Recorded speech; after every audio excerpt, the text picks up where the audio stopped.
Hello, greetings, and creaky microphone stand thing. Yes. Hello, like I have just said. Hi, no, there's no U. Sorry, it's hold on. 1 second. It's so. Let's see. It's hi. There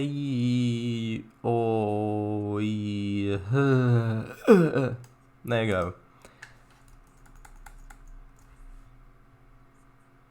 Actually, is that the right scale? I think that's the right scale-ish. No, it's not. Needs to be one small. I think that's around the right scale. Ish. Yeah, that'll work. So, hello, Bathroom. Hello, favorite first recorded online user of Hey, do you know the name of that song that goes like do do do do do do do do do? Paradise. Oh, you're live. Blue-scaled fish. Blue-scaled fish. Sharadis. Ah. Said blue. Blue-scaled fish. I see. So, right.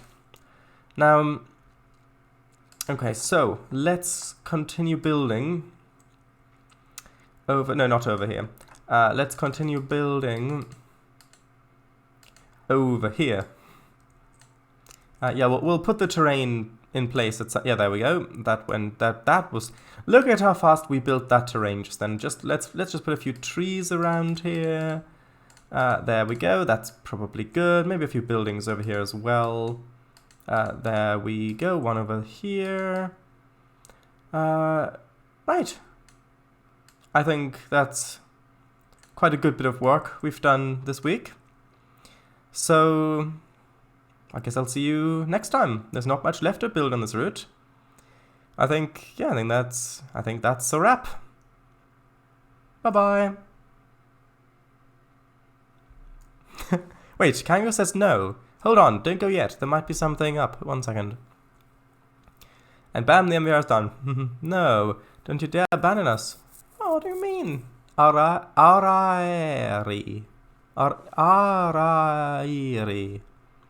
You forgot the shoutouts. Ha. Haven't done shoutouts in a long time. Right, last time what we actually built was pretty much what you can see here. The buildings and all that stuff along here. And this definitely needs a bit more detail, but like a lot of this stuff around here needs more detailing. So I want to continue with broad strokes by filling in the buildings on this side over here. And then if that's done in the stream, then I'll continue painting textures underneath the buildings and adding a bit more detail around the place and stuff like that. And then there's really not that much left. Also, I did make some progress on the 465 recently, so that's good. The first step here is to think about how the road should continue.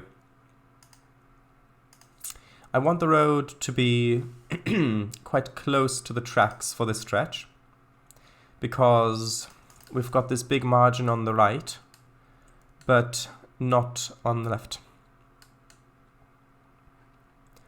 Ooh, enlighten us, please. What do you mean? How was your film, both? Well, we haven't started shooting yet. To be honest, the script for the first film is finished, although I'd probably revise it because I've gained more writing experience since I've written that. And then I'd need to find. I have the equipment, but I'd need to find actors for it, and then we could start shooting, and then I'd have to edit it and probably also make music for it and do all of that stuff. And then after that, then we could then we could watch the film, but yeah, it's not done. And for the second film, the script isn't finished. It's partially finished, but then because I partially wrote it before 2020 or before the lockdowns and stuff like that. But then when all of that happened, I really didn't see much point in finishing it at that time because there really was no chance of us filming, and so I didn't, and now I wouldn't even have the cast. So I hope that answers your question. Verbally if necessary. What do you mean? Wait, it's finished? Well, the script for the first film, yeah.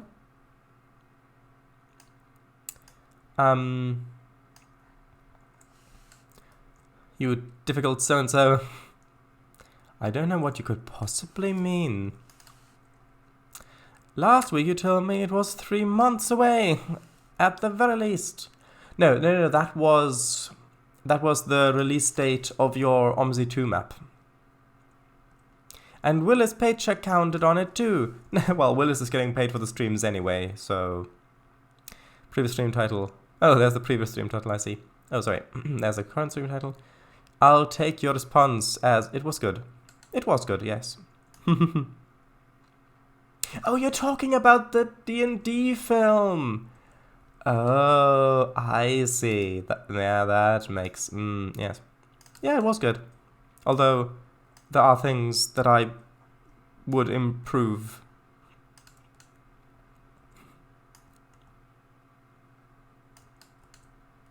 If you want, I can go into more detail. However, if you want to see the film for yourself, then I would suggest doing that before listening to my insights. So was the sky IRL afterward? Was the sky IRL afterward? Was the sky in real life? Oh, so was the sky in real life afterward. Yeah, the sky was nice as well. What do you think of my role? Honestly... Wait, did you... I thought you said that you were the one playing the goblin, but I honestly... I don't think there even was a goblin in the film. Oh, did you play the dragon? Did you play the dragon?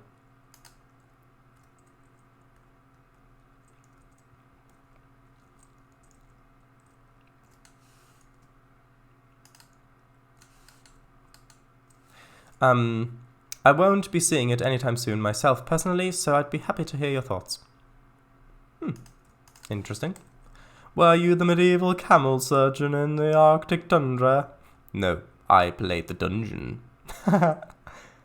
I see. So, you were the one with that ridiculous bridge puzzle, eh? If you played the dungeon, why'd you let the evil guys in? And how did they even get to that platform in the lava?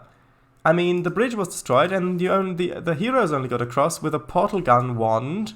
So how did the evil guys get across you then to the island? Please answer that. Now you might be thinking that I'm actually coming up with that scenario now, but no, that was actually a part of the film.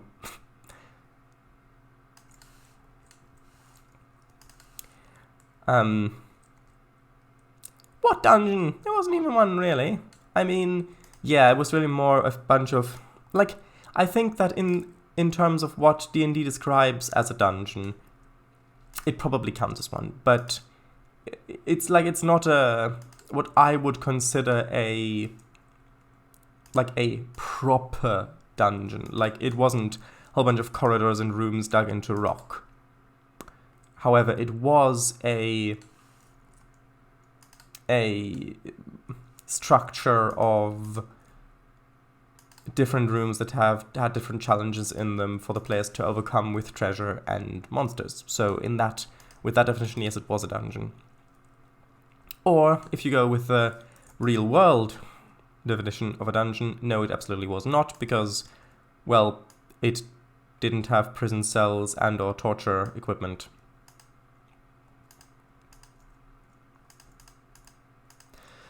You'll have to rewatch it if you didn't see the dungeon then, Kango. The evil guys took the boat. Across the lava?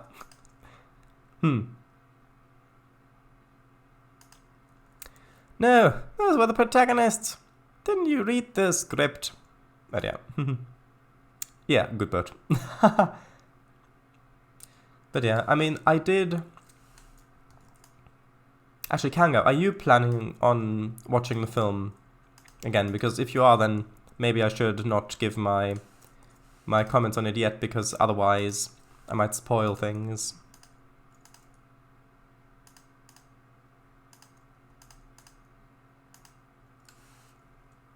No, come on.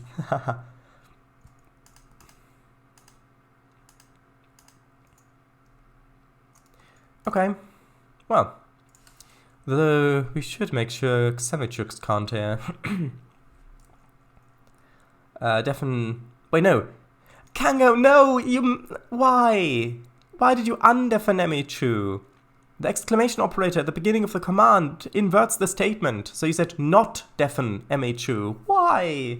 Everything was already prepared. I'd anticipated this. And you undid it. Why?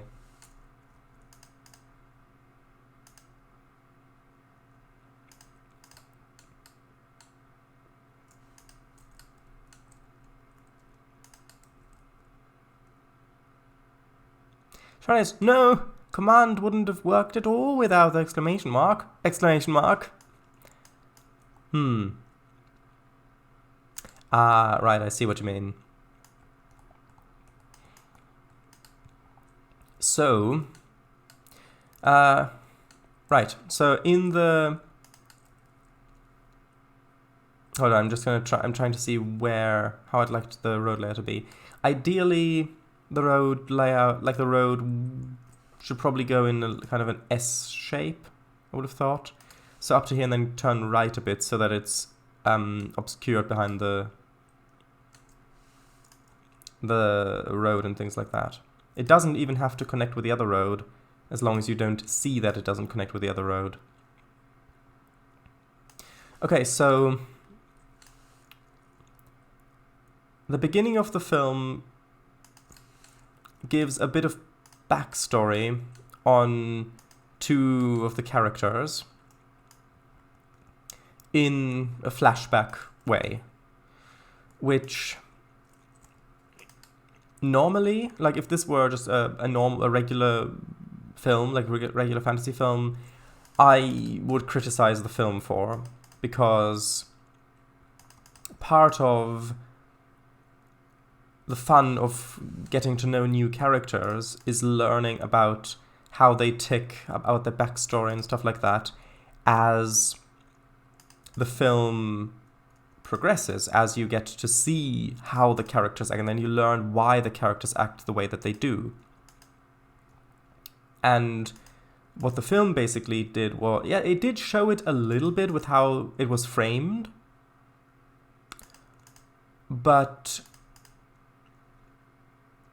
it was basically just an info dump in the form of a flashback, which,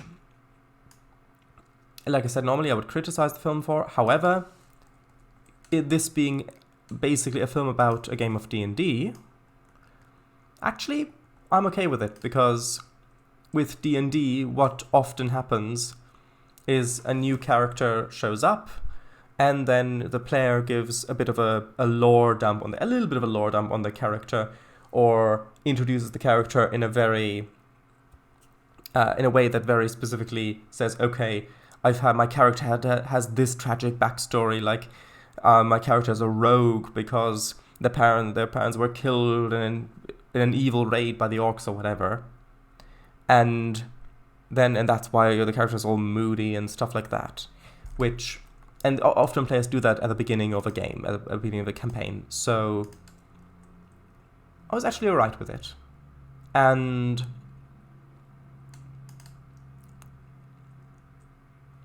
then we get to a point which... Actually, I need to have an intersection here. Then we get to a point where well, we get the first instance of something that happens quite a bit in the film, which is that I have found several of the things that the film sets up to be quite predictable. And it's even in the beginning, because like in the beginning, so there's this trial because this prison tower in the arc, well, in the very north of the map somewhere, and this is set in the Forgotten Realms, by the way. So in this prison tower up in the frozen north,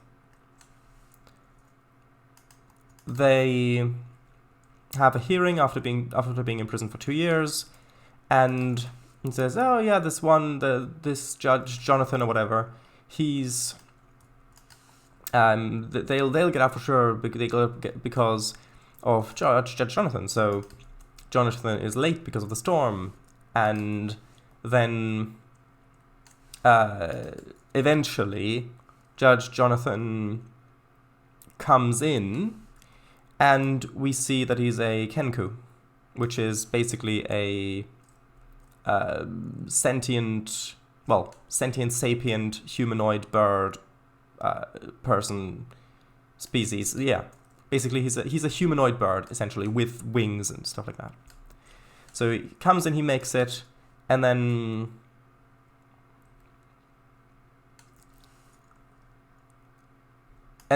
we see that the main character, goes up to him and hugs him and so glad you could make it and things like that. And immediately I thought, okay, this is a little... the film has got to be planning something here, because just having that judge be quite favorable to these two prisoners would just be not interesting. They're clearly setting up something. And then, of course, they're at the top of a tower. There's a big window right there. And a bird person just came in, which the characters think is going to be their ticket out of here. So, of course, he goes over, they essentially grapples him, and they both crash out the window. All three of them crash out the window with this bird person, because he's the one they're now hanging on to for him to then fly and break the fall. Okay. I personally predicted that, but that's good. That's a good setup for the character. Shows the characters quite nicely. But one thing was a little bit much is just before this happened, the judges that were already there were about to give their sentence at the hearing to see if the prisoners would be released or not, after hearing the sad backstory of the characters, which is how the backstory gets told in the flashback, basically as a explanation to the judges of why they think why the prisoners think they should be released early. And just as the judges were about to hammer to give the verdict, well, to announce the decision, the main character stops and says, "No, just before, please bear in mind that this and this and this and this," and stops them so they can't do that. And then the kenku walks in, they crash through the window and escape. And then just as they're escaping, the guy shouts after them, "But we were going to release you!" Yeah? So the whole thing wouldn't have been necessary, them breaking out, thus becoming criminals again. So that would have been unnecessary, which is okay, but it just was a bit predictable in the film. Because when someone like that when the judge gets paused in that and isn't allowed to say what they were going to say, their decision is, and then this escape happens again, and that's kind of, I mean, the way I'm explaining it now maybe doesn't sound that predictable, but the way that it was directed in the film, it was kind of. But yeah, that is a fun introduction to the two main characters, And the lore dump of the info dump of their backstories, it does work. It does work, especially if you consider that to be the beginning of a D&D campaign where the players want to exposit the backstories that they've thought up to each other. So, yeah, good. Yeah, that's good. And then, so they escape like that. The Kenku, Jonathan, is knocked unconscious in the fall, and so they begin traveling over great distances heading south. Now, I immediately thought, what I thought was, okay, they've got this prison, this huge prison tower up in the frozen north somewhere, which, of course, immediately reminded me of something like Rurpente in Star Trek, which is another kind of frozen prison penal colony thing, mining colony thing. And I thought, okay, well, they presumably built this prison all the way up here because, well, if someone did escape, they would most likely die in the frozen tundra of this northern region. Which makes sense. That's why in real life, quite a few penal colonies were, in fact, built in these remote areas because the likelihood was that escapees would die. I mean, even something like Dartmoor Prison was built just in the middle of Dartmoor, because especially back when it was built, Dartmoor is a treacherous place, especially if you're not local, and if you're on the run, if you just managed to escape the walls of Dartmoor Prison, surviving in Dartmoor with that's not an easy feat to actually get to the edge, especially since there weren't that many roads back then. So yeah, that makes complete sense. Also, please, I need this to actually load in. There we go. Yeah. So I thought that is why this prison tower was built in the middle of nowhere in this frozen tundra, so that people who do escape die before they ever reach any sort of civilization. That point was never brought up, ever. The entire reason why this big prison tower was in the cold, frozen, permafrost north tundra was because of aesthetics in the film. It didn't play any part in the actual story.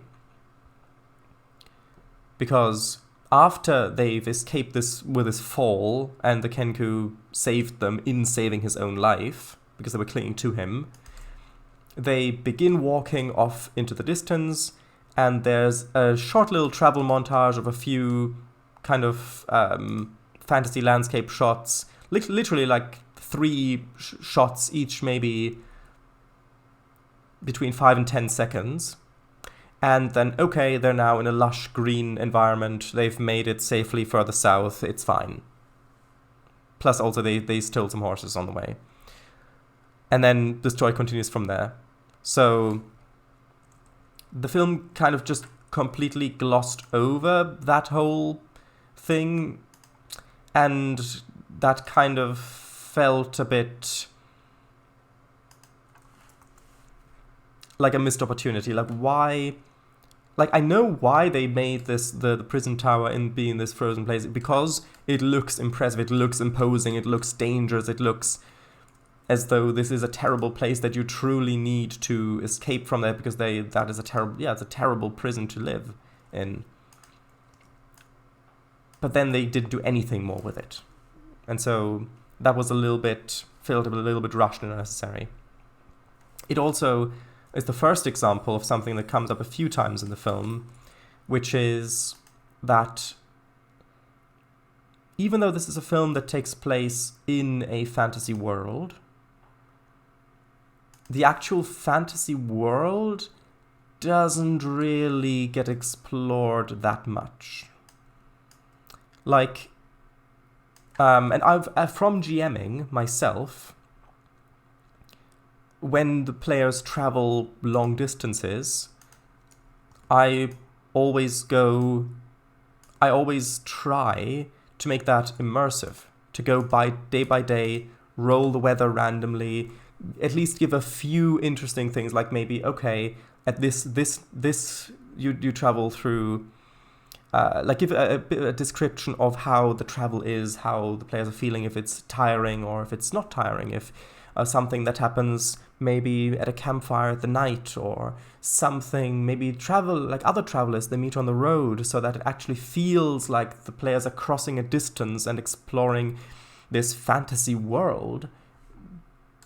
But the film condenses all of that travel, going from the frozen tundra in the north down into the normal temperate south, condenses it into a maybe 30-second montage of them walking / riding through fantasy scenery, which I felt a little bit disappointed by, because doing that doesn't pull you into the world, into the fantasy world. Now, and I know why they did it, because the film is already apparently about 2.25 hours long. You'll have to double check that, because I haven't confirmed, but I think that is how long the film is. And a lot of stuff happens in the film, and so I get why they didn't want to spend that much time on having just them exploring scenery while nothing is actually happening story-wise. However, what I would have preferred is if they had shortened some of the fighting scenes later on, in return for giving, at least in the beginning of the film, a more immersive introduction to the fantasy world. And one thing that I did really like is, as they were traveling and as the title came up, it did zoom out and show the hand-drawn fantasy map of the Forgotten Realm, which confirms that yes, this is indeed set in the official Dungeons and Dragons setting, and we know where they are located in that setting, and we know what's happening. So this is taking place in this actual world from the game, and we do that. So that was really good. That did feel like, okay, this isn't just generic fantasy, this is actually D&D. So that was really good. I enjoyed that. So if I look for the Forgotten Realms, here we go. Yeah, so this is the, I can't remember this, hold on. So the Forgotten Realms, like that, here, you can see. And they kind of started up here somewhere, I think. Or was it over here? So no, I think it was over here somewhere, and they made their way down south a bit more.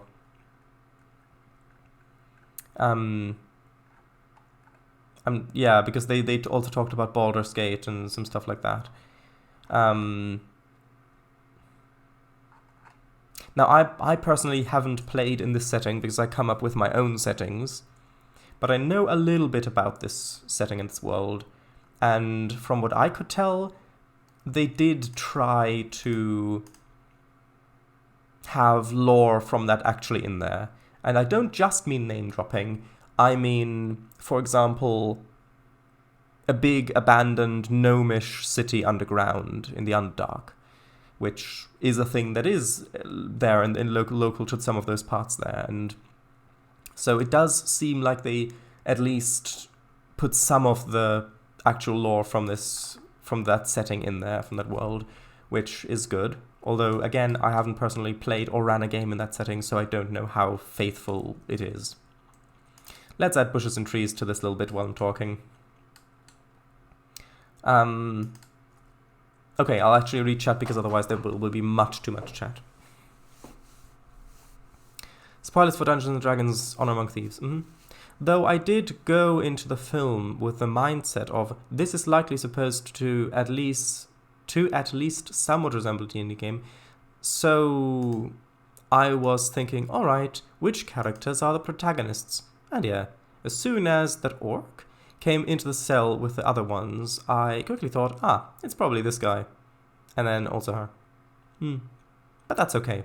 That's good. I mean, making it clear who are the main characters is a pretty standard thing in a film. Yeah, bird present, Kenku, never knew that's what they were called. Yeah, hold on. If I go into the 5ESRD, which is the 5th edition system reference document, which exists again because of the licensing thing, which they did. I can't. It's not one of the core races apparently. Hold on. Is it spelled like that? Hold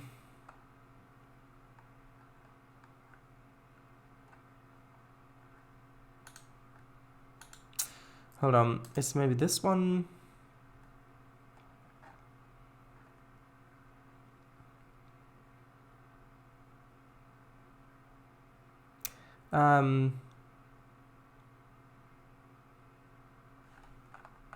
Hold on.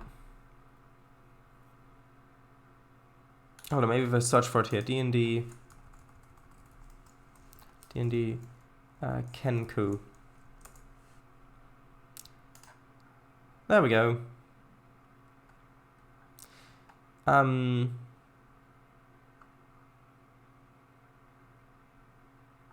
think it was a Kenku at least. Here it says the flightless Kenku wander the world as vagabonds and burglars, blah blah blah. However, the character in the film definitely could fly, at least glide. And I thought Kenku could fly.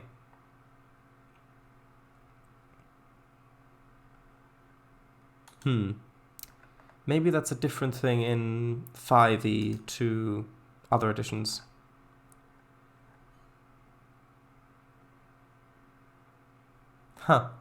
No, again, flightless. That's interesting. So maybe it wasn't a Kenku. Maybe it was a different avian humanoid species. Oh, because they do specifically say that the Kenku are flightless. But I know definitely that in quite a few games they are then apparently homebrewed to have a flight skill. No, hold on. Kenku winged. Here we go. Kenku were a race of winged avian humanoids. There we go. So it is from older versions. Yeah, Kenku 2nd edition and 1st edition. There we go. Yeah, and it did look like this with the 6 limbs where you had the 2 legs, the 2 arms, and the 2 wings. Very interesting.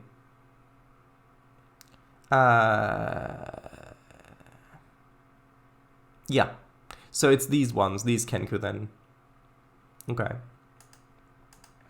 Right. Yeah, Rura Pente. True. I am on the run from Dartmoor prison. Oh, are you? In that case, I would suggest that you get out of the moor. It gets quite dangerous there at night, especially with the pixies. And yes, the word pixie does specifically originate from Devon, specifically from Dartmoor, and also parts of Cornwall. But Dartmoor is definitely an area where the term originates from most strongly. So if you see a rag or anything like that, don't go walking off into the moor to try to grab it, because the pixies will play their games with you, which will often lead with you becoming lost and also sinking into the mires. So, yeah. just get out of the moor as soon as you can. Also, but first watch the stream completely. Also, about the predictability, that is sometimes true, but one thing to keep in mind is that not all of the viewers are players or indeed GMs in D&D games. Well, it has nothing to do with that. Well, except for one. There was one thing that was specifically very predictable for people who actually play the game or have ever or know anything about the game. But most of the predictability stuff has nothing to do with not prior knowledge of the game or of role-playing games in general or anything like that. So things that may be obvious to D&D players may not be obvious to non-D&D viewers. Yeah, like there's really only one thing that was like with predictability that was specifically for D&D players, and it involved a mimic. Albastro, do you know what a mimic is? It's also a lot of video games feature these in some respect. Oh yes, Shard Eyes, your long distance travels are always wonderfully immersive. Oh, thank you. Goodness me, I can't wait for the non-stream to or the on-stream TOE series later on. Oh yeah, I am really looking forward to that as well. The Tales of Vestia. But there's still a lot of work that needs to be done on that before it's ready for the first playtests. I still haven't had the time to properly figure out the magic system with the gems yet. I've been working on other projects. Hey, maybe we could figure out the magic system with the gems on stream now. Albastro, what do you think? What do you say? Is that something you'd be interested in?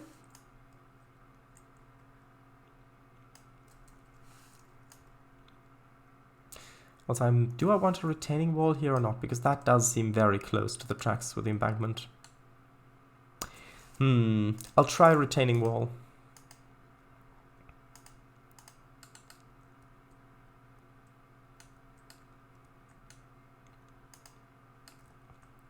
Not the blue railing. I need the retaining wall. Concrete retaining wall, yes. 2 hours 20 minutes apparently. Yes, the hand-drawn fantasy map. I really like that too. Wait, it's from D&D Official World? Yeah. Oh? Huh. Oh! Sounds like you're falling down some stairs. Oh! Ow! Oh! I thought they made up the whole world for the movie. Nope. Forgotten Realms. Never knew about that. Hahaha. Poor reputation with Princetown's local authorities, eh? I'm not... Oh, right. I see. Right. Shard Eyes. Avian? Kenku, maybe? Oh, right. Winged. Kenku.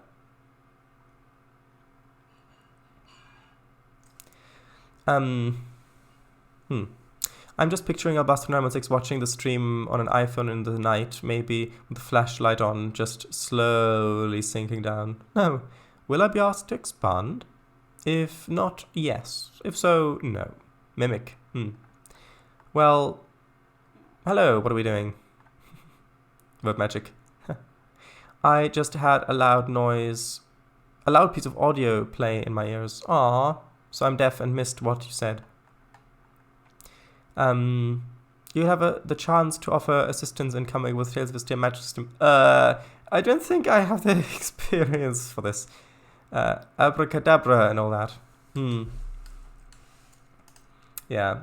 It was mostly intended as a joke referencing the fact that I have extensively talked about the magic system on a previous Trainz stream, which you yourself have joked about previously as well.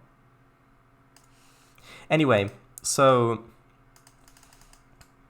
they steal some horses, which explains why they have them. They steal them in the tiny little short montage. And then they...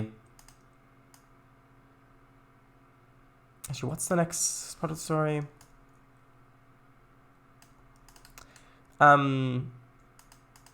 Let's see, I'm trying to think about what the next bit that I actually want to give feedback on is. I suppose the next bit to give feedback on is how the other characters get introduced. Yeah, I do prefer a retaining wall here. On this side, at least.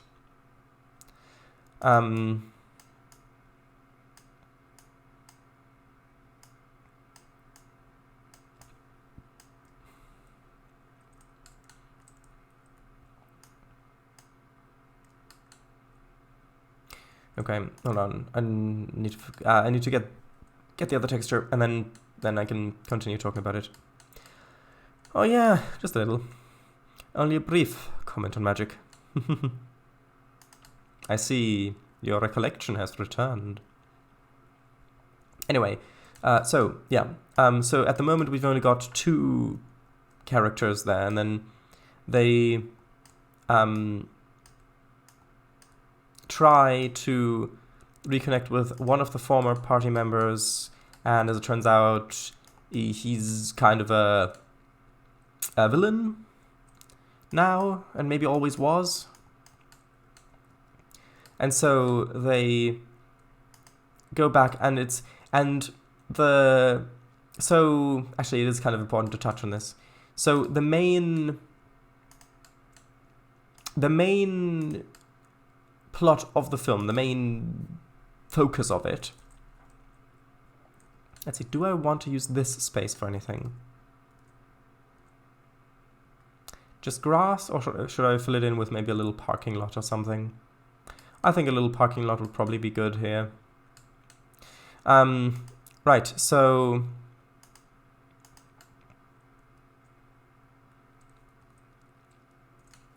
the main plot of the film is that the main character, played by Chris Pine, I forget his name, sorry.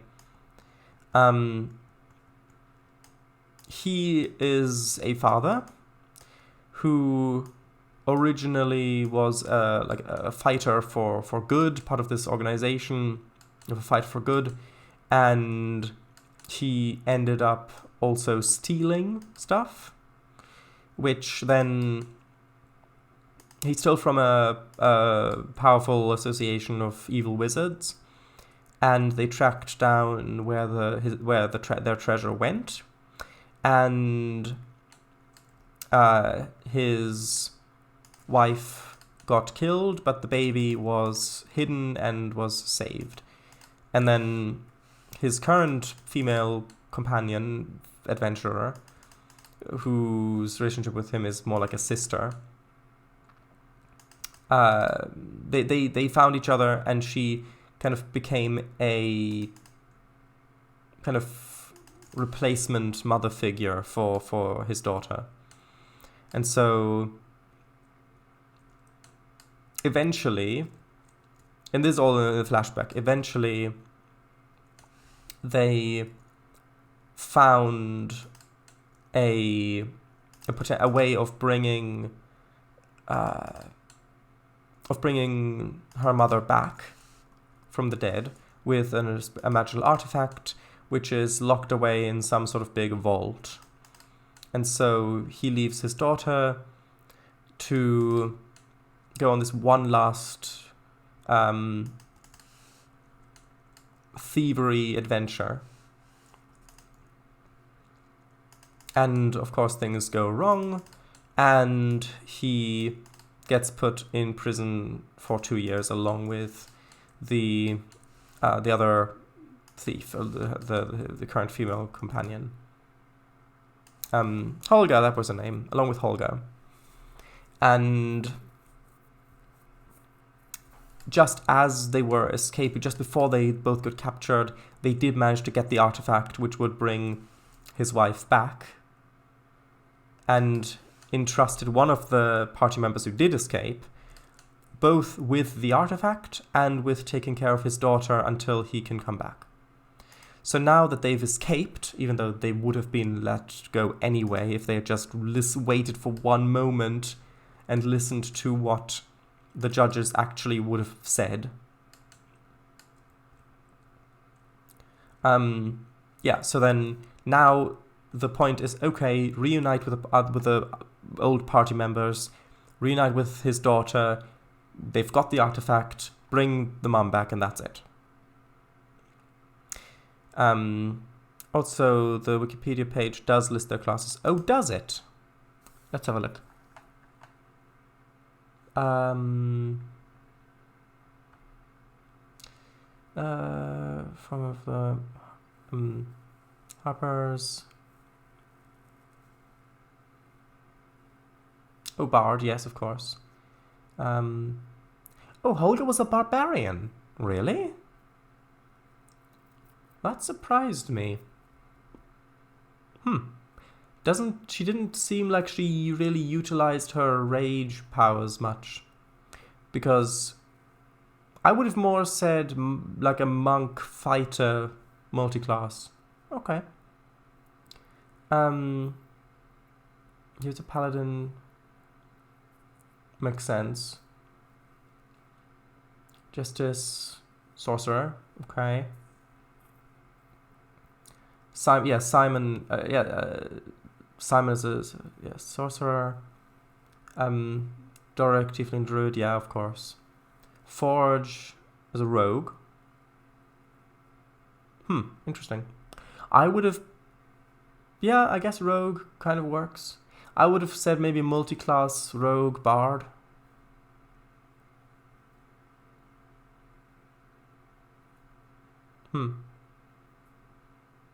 Okay.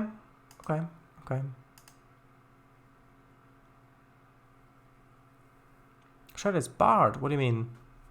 I'm barred from what? Wait, it doesn't list the class for Edgin's daughter. She probably is too young to have a class. It's probably commoner. Anyway, so yeah, that's the plan. So then they get to there, they find out that Forge, who was entrusted with the magic item and with his daughter, is now the mayor of this big city. And he's all fancy and wealthy and all that sort of stuff. And they get there, and as it turns out, he's also a villain now. Because... do I want the parking lot road markings here or not? Actually, I don't think so. However, I will quickly raise this up slightly so that we've got a... Come on.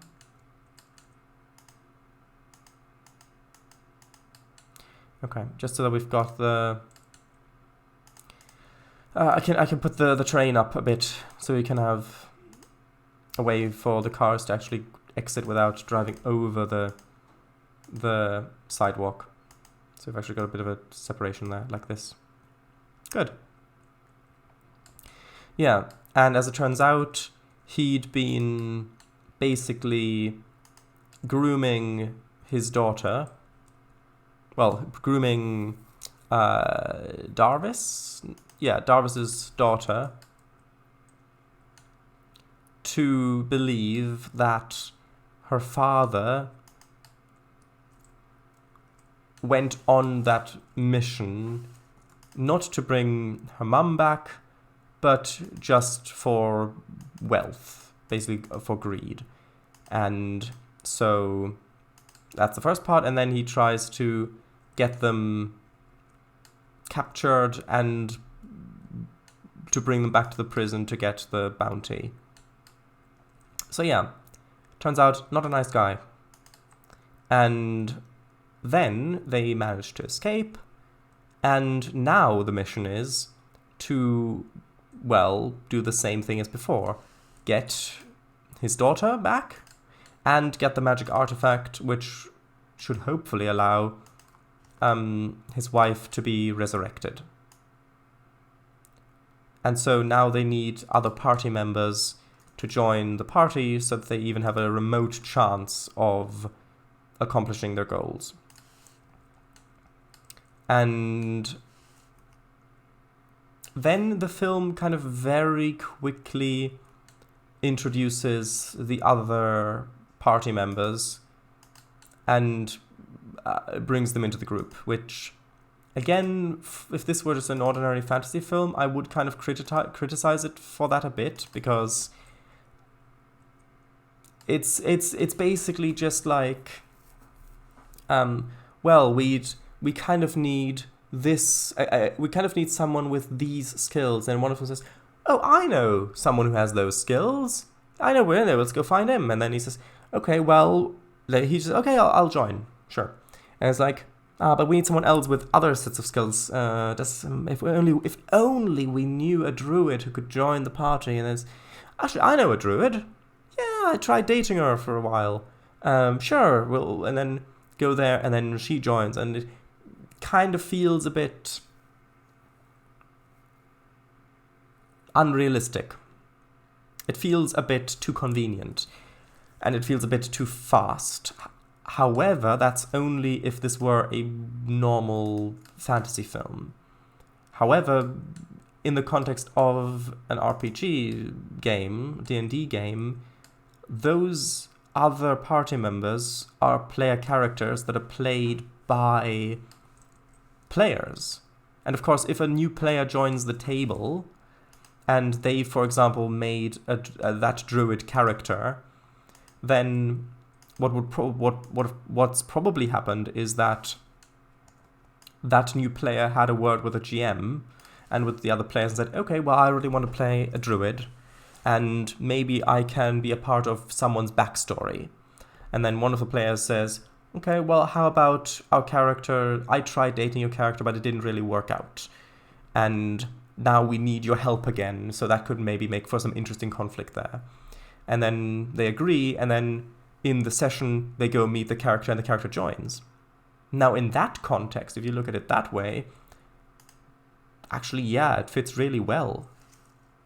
Having that quite ambiguous, a bit flimsy backstory connection, and the character going quickly into the group is actually really accurate. And it did work that way.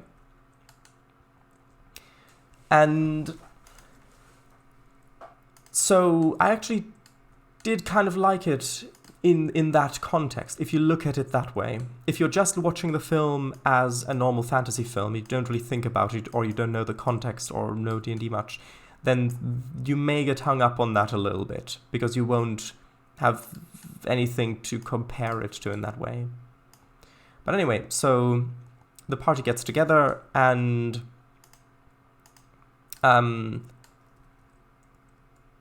they try. Actually, before we get into that, I suppose one thing I should mention is that another criticism I have a little bit is that for the first part of the film, pretty much until they meet, until we learn a little bit more about, what was his name?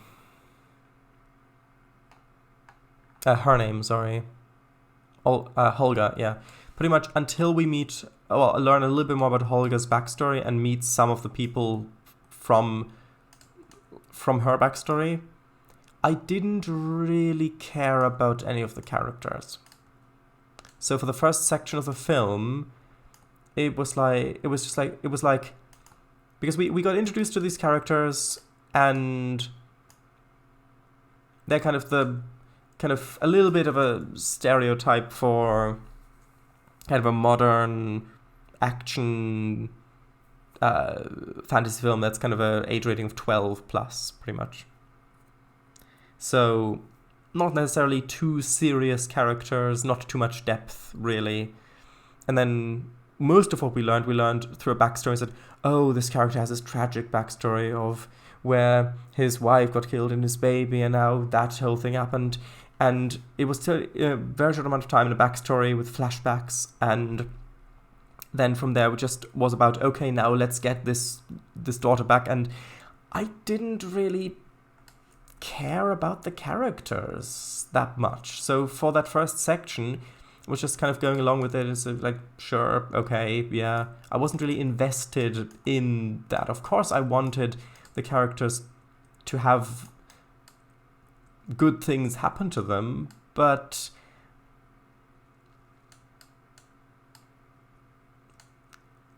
there wasn't any connection there.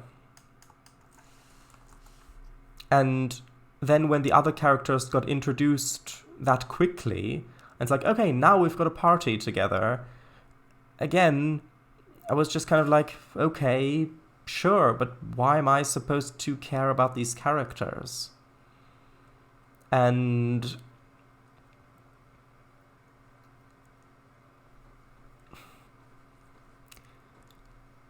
this being a game of D&D does kind of help with that a bit, because unless you've got some really quite roleplay enthusiastic players there who like acting out their characters and stuff like that,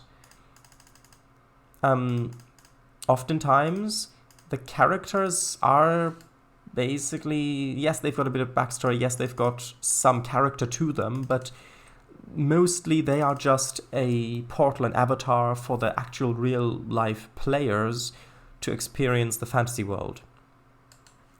And so the point is to go on the adventure, not necessarily what motivation they have or why they're specifically doing these things. It's just, okay, there's something we need to do there. My character has some sort of personal investment, and now we're going on an adventure, and that's the point, to go on the adventure. And to have some sort of reason for your character to go on the adventure. So in that context of a D&D game, yeah, makes sense. That you're not really going to be that invested in the characters in a new campaign, in a new game from the beginning. Even if there was a lore and all that sort of stuff. Because you need to get used to the characters first in the adventure, and you need to see what the characters do and the decisions they make. And that gets you attached to the characters. And so in that context, if you think about it that way, that works. But in this particular instance, I don't think that the writers of the film intended it that way. Because there's pretty much nothing that indicates that this is the intent in this specific instance.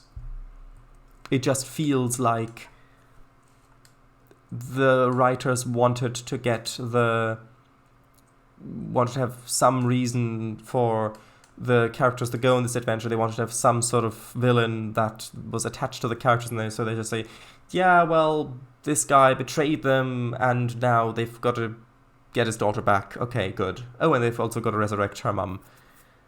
Now, can we go on the adventure? Basically. And it didn't...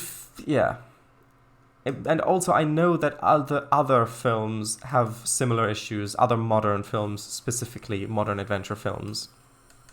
So, even though I can kind of...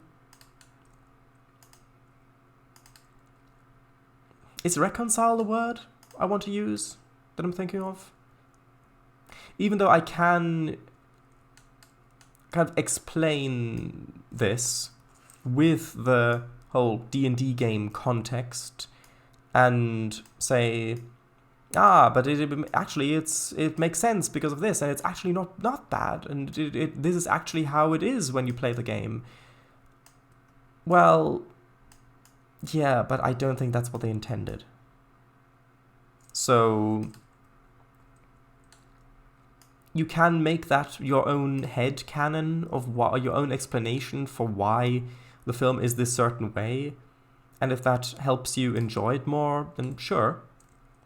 But I personally don't think that that is intended. Although I do think that thinking about it in that way does make me enjoy the film more in total.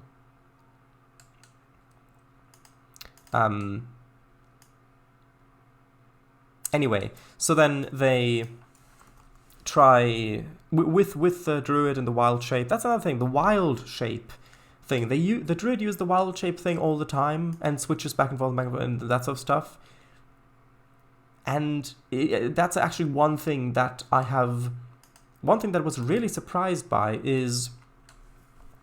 Okay, so basically, D&D uses the I think it's the Vancian magic system, where basically a character needs to prepare magic in advance, and then once a character has performed said magic, the ability to perform that magic completely leaves them until they recuperate and they prepare again. So basically they forget the spell. They need to memorize the spell, prepare it, and then once they do it, they forget it. It leaves their mind. They've now taken that prepared spell in their mind, used it, put it out into the world, and so they don't have it anymore in the mind until they rest and they prepare it again. Which means that characters have limited what are called spell slots that they can prepare magic spells in. And that is the main limiter for magic users' power. And that is a very core thing to D&D, where like if you were a wizard, for example, at the beginning of a day, you've got to spend an hour studying your spell book to prepare the spells that you want to use for that day. And you've got to pick them. You've got to choose, okay, I want to put this spell into this slot, put this spell into this slot, put this spell into that slot. And then you do that for an hour, and then you've got that for the rest of the day. And then you can do it again the next day. Or after you've rested, had a long rest, basically. And so that's very important for what the group expects to face. If you're going into a dangerous situation, like a dungeon, for example, then you're probably going to ready or prepare more combat-focused spells, whether that be healing or damage dealing or whatever. And if you're going into a more social situation, like a formal dinner with some nobles or whatever, then you may prepare some more social focused spells, like or maybe just something like simple as prestidigitation or message, which allows you to send a message into someone else's mind as long as you can see them. I think that's a limitation. Or stuff like that, more roleplay focused spells. And then, of course, if you prepare for one situation and you unexpectedly run into another situation, then, oh yeah, charm person, of course, then you can be caught off guard, because I've just prepared all these spells and I've got barely not anything that would work in this new situation. We weren't expecting combat. And so then you've got to cope with what you have and become inventive, and it gets creative. This was completely omitted from the film, as far as I can tell. Magic users have magic, and they can use magic pretty much for however much they want, essentially. If there's a wizard, and the wizard knows this spell, can do this, can perform this magic, then they can perform that magic as many times as they want, and there is really no limit to that. Which I found really surprising, because I thought that is such a core thing to how magic works in D&D, and you could do so much with that, where, for example, in that travel montage, with some scenes at campfires, you could maybe have a scene where the wizard, or, it was a sorcerer, but a magic user, kind of wakes up before dawn even, at night, and begins talking and memorizing these spells from the spellbook or whatever. And one of the characters kind of gets woken up by it and says, every morning he has to prepare those spells, or something like that. Just a little nod to, yes, this is how magic works in this world. And people get annoyed because the party wants to continue at dawn. So if they want to continue at dawn and it takes an hour for magic to be prepared, the magic users have to wake up before dawn and do that. And that might wake up other characters, and then they might get annoyed about that if it happens every single night. And you could, even if you don't make it an important plot point where someone has prepared the wrong spells for a situation or needs to prepare certain spells for a certain situation, just having something as simple as that could have done so much to pull you into the world and actually make it feel like not just random fantasy or generic fantasy, but actually like a D&D adventure. These are not just any magic users. These are D&D characters. But as far as I can tell, they completely omitted that. Like I said, if a character knows a spell, they can do this magic thing, then they can do that magic thing pretty much as they want, like I said previously. And I think that's just such a missed opportunity. The reason, so how, I'm going to finish this thought because I got sidetracked onto that whole magic thing. So I want to finish the original thought, which is that they have a druid now because they want somebody with wild shape, which is a class feature of a druid, to transform into something like a mouse or a flower or something, yeah, to then sneak into the castle so they can find out where the vault is and how to get into the vault to then get the magic item out that they need to bring back his wife. So then we get into this citadel, this big castle, and there's a little fly, it flies around, he kind of waves it away. And then I immediately thought, that's the druid, that wild-shaped, okay. But then, and I thought, that's actually a really subtle, clever hint as to what's going on. If you've been paying attention, you already know what's happening. And that she's the druid, and she's actually now spying on them. They're already doing this. The plan's already being put into action. But then, of course, as the scene progresses and cuts to several other scenes, the fly flies in again and lands right in front of the camera, turns and looks at what's going on. And it's like, okay, yeah, I get it. The fly is the druid. You don't have to show. I already get it. I got it the first time. You don't have to keep telling me this. And that's another thing that happens a few times, where things that the film sets up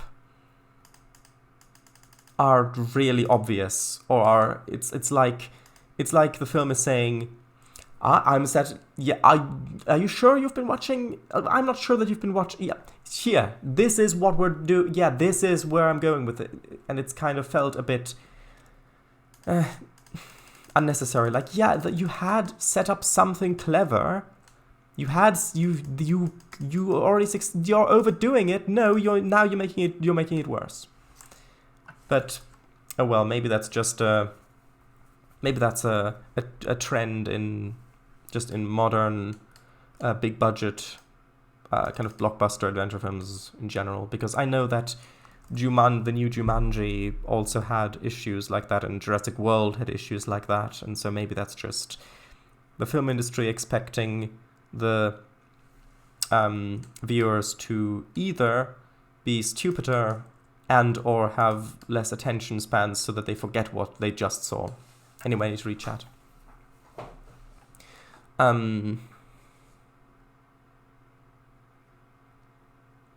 A brief comment on magic. Yeah, the villain guy who pretended to be nice and his face seemed familiar.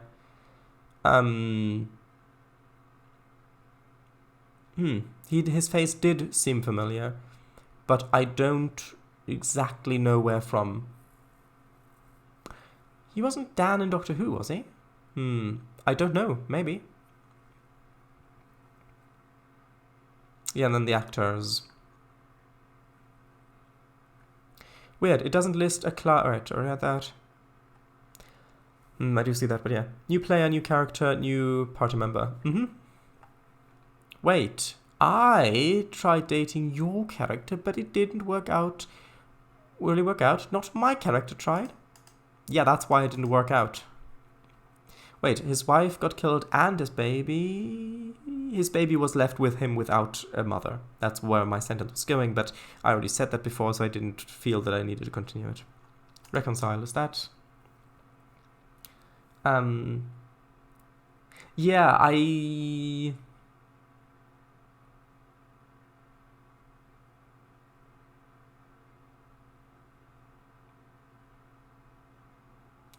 I think the harmonious definition to become compatible, I think that's the definition I was looking for. But if Doric, the Tiefling Druid, were of a much higher level, couldn't their spells per day be a lot higher too? True. But first, actually, yeah, I didn't actually completely finish my thought. So yeah, they go in, but the thing is with the, and then, so she goes in as a fly, observes what's happening, and as it turns out, the vault is actually protected by really strong magic, and there's a red wizard lady there who pretty much immediately detects her wild shape, and a chase ensues where she, the druid, turns into a whole variety of different animal shapes to escape. Like, she turns from a fly into a rat, and then into a cat and a deer, and a big bird thing, and an eagle, and all these different shapes, wild shapes. And now, I haven't played druid in 5e, but I was pretty sure that wild shape is limited uses. You can only use it a certain number of times per day. And so then when I got back home, I looked it up, and according to the SRD, at least as far as I could find, the links were kind of broken. At least as far as I could find, you can only use it twice per day. Even if you do maybe unlock more times per day per level, which the article I didn't do much research into it, there wasn't really much time, but the article didn't seem like that number got increased, because being able to change into an animal or a beast, as it puts it, at will, is a very powerful thing, and so it makes sense to limit that to only twice per day.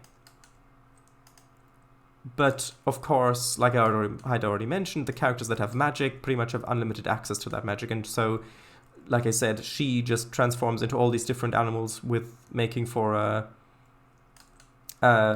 pretty long action scene of her escaping the castle and the citadel and the city. And so that did kind of break the immersion a bit, because I was like, yeah, I'm pretty sure this isn't how druid classes work. And then they figure out that they need to... Actually, yeah, then something good happens. Because... Actually, how do I want this to work? I think I'm just going to raise the train over the sidewalk again to have access way into the area of the big building here. Because what happens next is the group go into a tavern and they try to figure out a plan of what to do. And so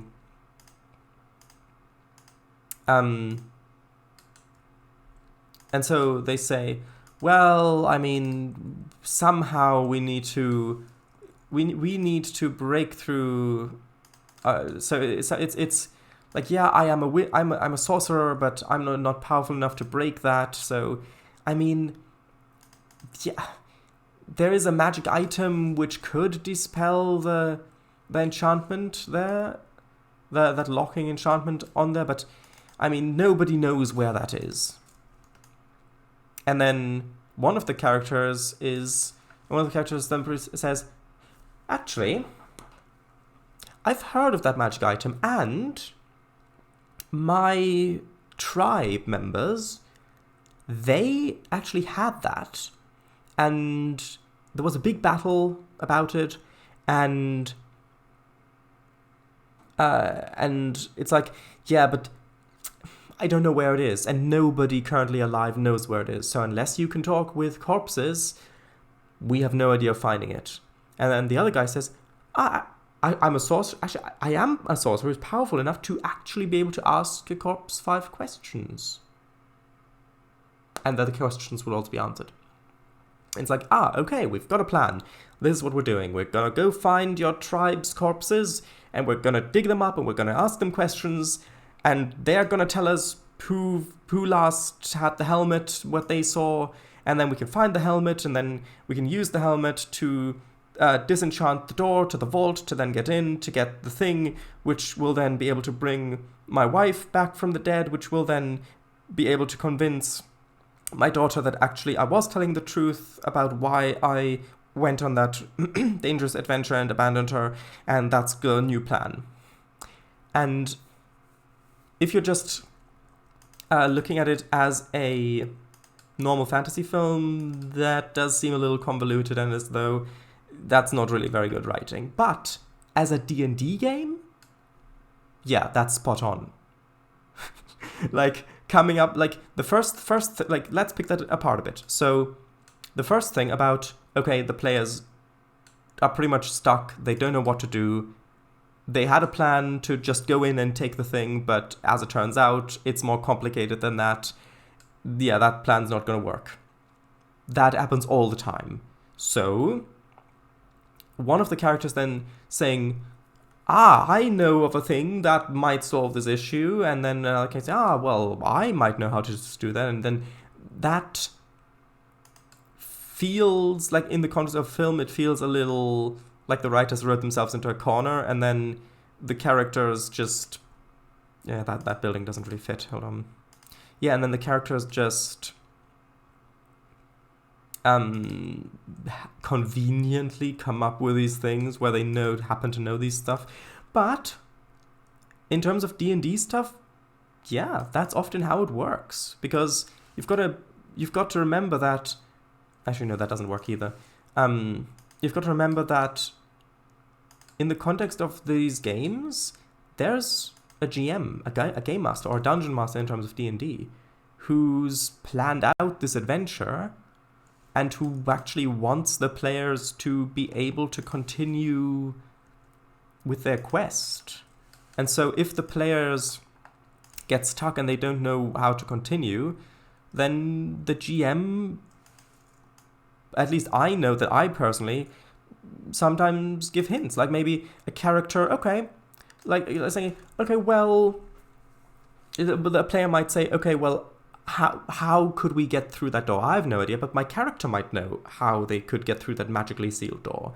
Then I might say, okay, roll a knowledge arcana check, for example, which is in Pathfinder or D&D 3.5. I don't know if it's in 5e or anything, but like a skill, a knowledge check is a knowledge skill is basically how knowledgeable your character is in a certain area. For example, arcane stuff, so magic.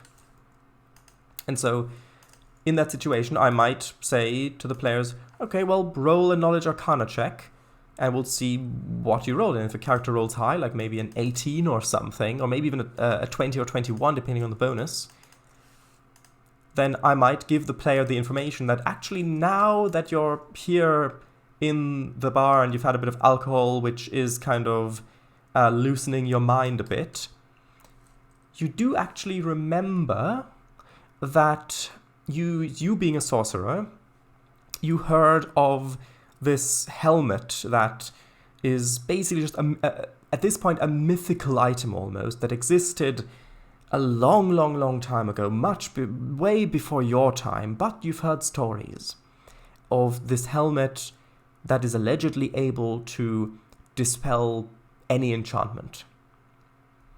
And then the players say, okay, that's good, but where could this be? Like, we have no idea. How could we find out about this? And I say, well, one of you roll a history check to see if you know what happened about, like a knowledge history.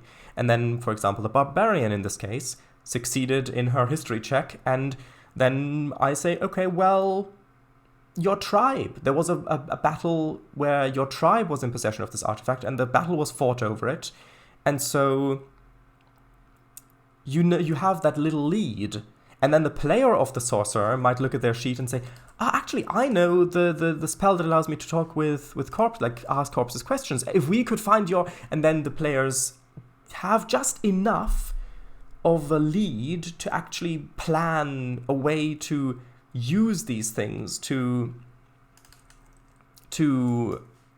progress with the story. And so watching that scene play out in the film, I was just like, this is D&D. This is how it works. Even though in the film, of course, it's completely in universe, so there is no reference to a game master or anything like that at all. But if you just look at how that scene specifically is written, and how it plays out. Yeah, I need a more high resolution building here. I just don't know which one. I'm kind of looking all over the place, but I just can't seem to find the right building. Maybe one from back here. Maybe that. How does that one look? That one might work. Yeah, so I actually really liked that scene. That was one of a good number of scenes that actually did feel like it was not just generic fantasy, but actually Dungeons and Dragons. And so it made me quite happy that they did it that way, even though I do think that people watching the film who don't necessarily know D&D and how it works technically and have never played it before might criticize the film for this, which is a pity because it's actually a really big bonus for someone who knows, like, not bonus, a really big plus for someone who actually knows D&D. Anyway, chat. That was about the D&D. Also, message from 2246. Oh.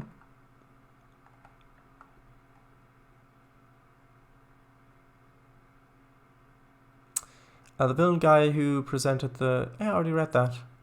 I read that. I already read that.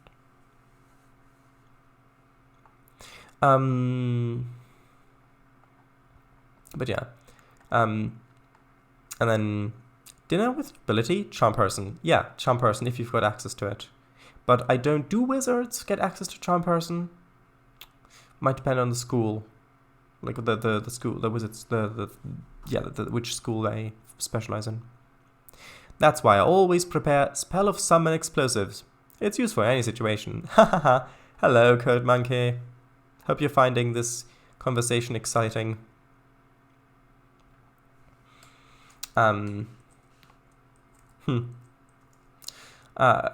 Okay. Yes, would have been good before dawn magic preparation. So we're all the way back with where I was talking about the Vancian magic system, how that works. Good. Exactly, haha, that's something I've not done yet. What, prepare spells? Shades, yes. Oh, that was a quick answer. Oh, no, sorry. Yes, and they could have made the characters use these seemingly misprepared spells in creative ways to still be useful. Exactly. E.g. prestidigitation to make an old rope soggy and potentially easier to snap. I don't think that's how that works. Fly? Hangman? I don't get the joke, sorry.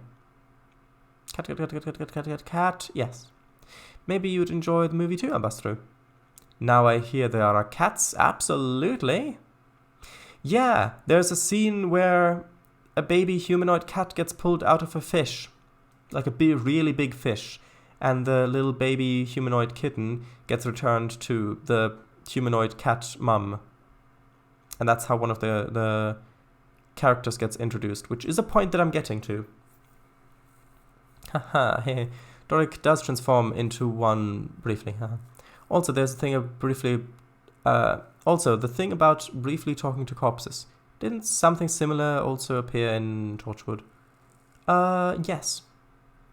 Yes, it did, with the glove, where you could bring a corpse back temporarily to life. Yeah, true. Re-mythical artifact tribe talking with corpses. Wizards or sorcerers? Reach on person.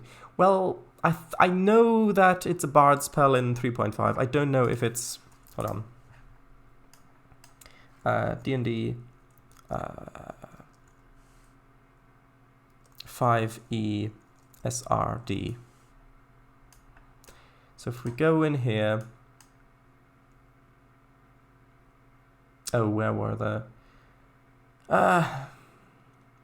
basic rules. No, I want the system reference document, the SRD. Yes, good. I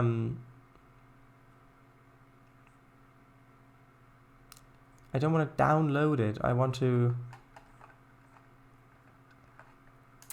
Hold on, I'm just going to use the this SRE. And then if I look for charm person, there we go. So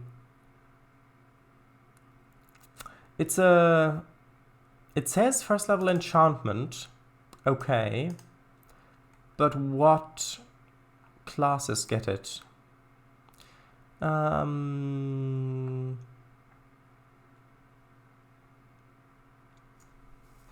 Saving throw, blah blah blah. If it's charmed, higher levels, charm person, torment.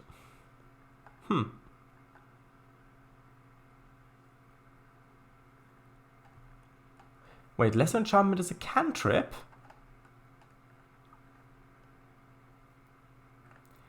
How, like, does 5th edition work differently to Path, like to 3.5 in terms of this? Because in 3.5 or in Pathfinder, each class, with the exception of Sorcerer and Wizard, get their own unique spell list that does overlap a bit with others.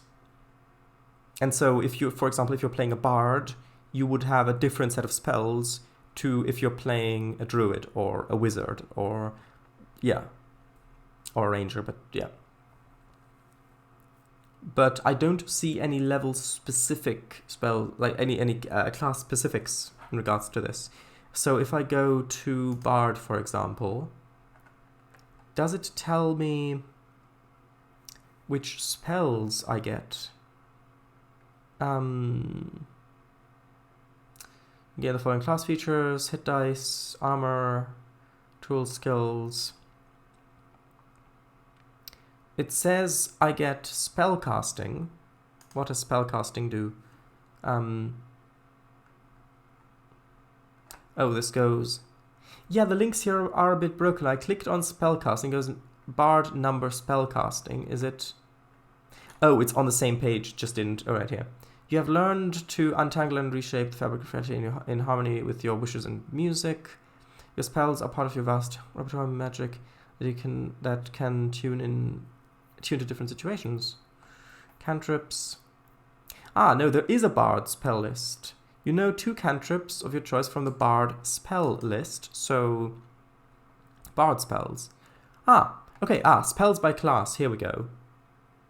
Okay, so it looks like there are class-specific spells, like bard spells, for example, but it didn't tell me on the spell which class it was specific to, at least that I could find.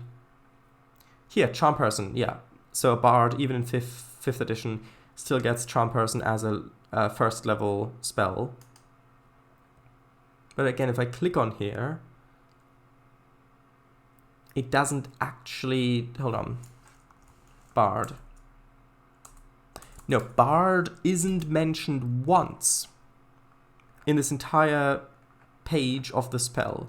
So by the looks of things, yes, classes do have specific spell lists, and yes, you can see those lists, but if you click on the spell doesn't tell you what class the spell is associated with, which is a little bit of a fault in the page, in the document, in my opinion.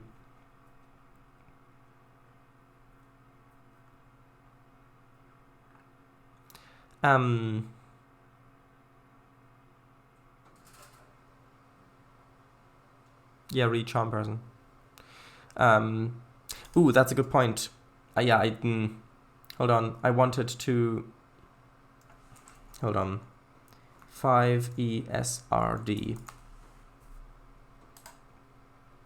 Yeah, I wanted to have a look at sorcerer spell list. Sorcerer spells 5E. Let's have a look. No, that's not what I wanted. Oh, that's an ad. Magic spell list. Find it here, okay. What? No, this isn't... Oh, these are all ads. That's frustrating. Anyway, so we want, let's see, wizard. So do wizards still have schools of magic in this? By the looks of things, no. So that's something that they got rid of then, apparently.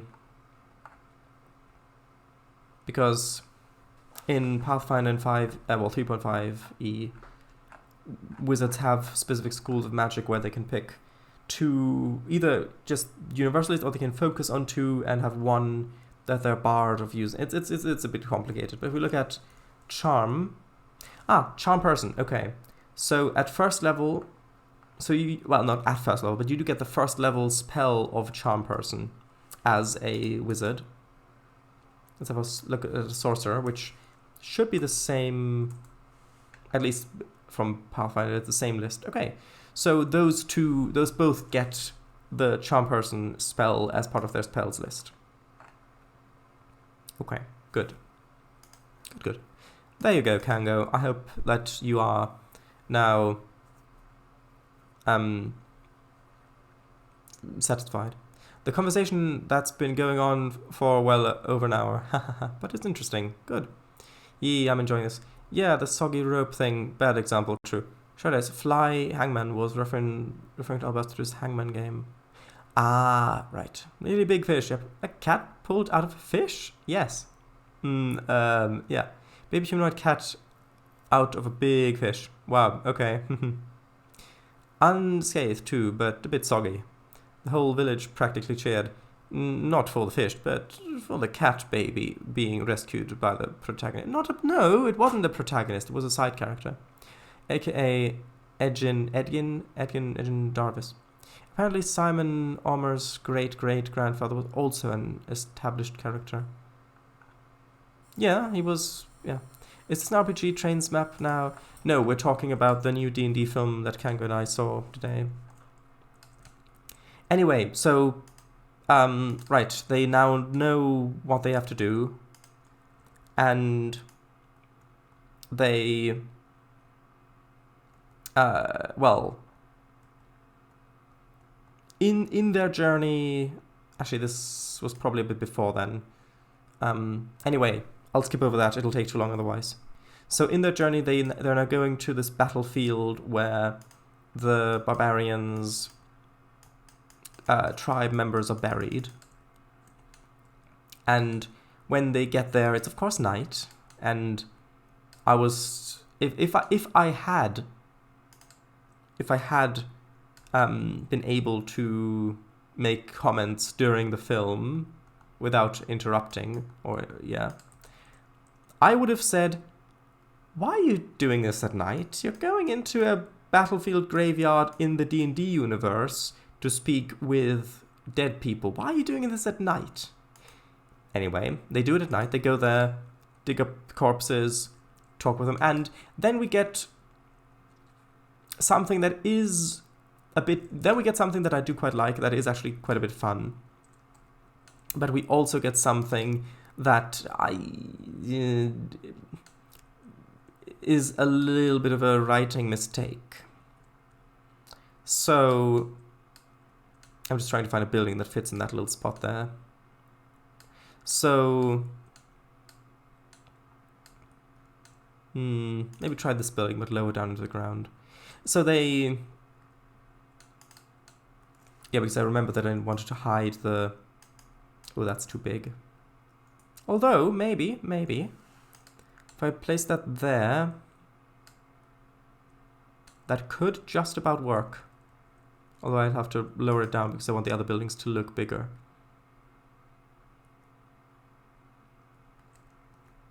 Yeah, so the thing that I liked is that they play with the wording of spells. Ooh, that's something I wanted to look up. But I don't... Hold on. What's it called? Hold on. What's the spell called? 5e... Speak with dead spell. Speak with dead. Okay. I think this is it. Probably. Maybe. Third level. Okay. Casting time. 1 action. Oh, it's a... Range/area 10 feet. Do they mean... Okay, well, yeah, range 10 feet. Okay. 10... Okay, well there we go. So you grant the semblance of life and intelligence to a corpse of your choice within range, allowing it to answer the questions you pose. The corpse must still have a mouth and can't be undead.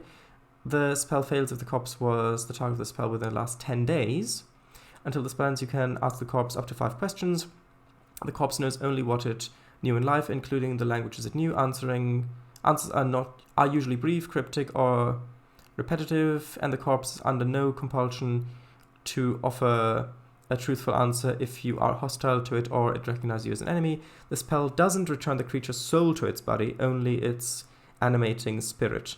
Thus, the corpse can't learn new information, doesn't comprehend anything that has happened since it died, and can't speculate about future events. Okay. So that's the definition of the spell.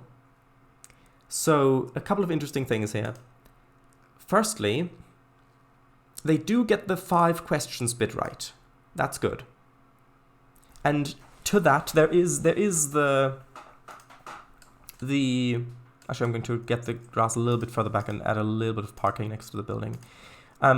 They do play with how arbitrary this is by having one of the characters literally... So as the sorcerer is describing what they can do, and that actually I can speak with corpses and I can ask them 5 questions, the druid kind of says, why 5 questions? And says, I don't know, that's how it works. And well, it's a bit arbitrary, don't you think? And then I do like that, because in reality, of course, it's game design.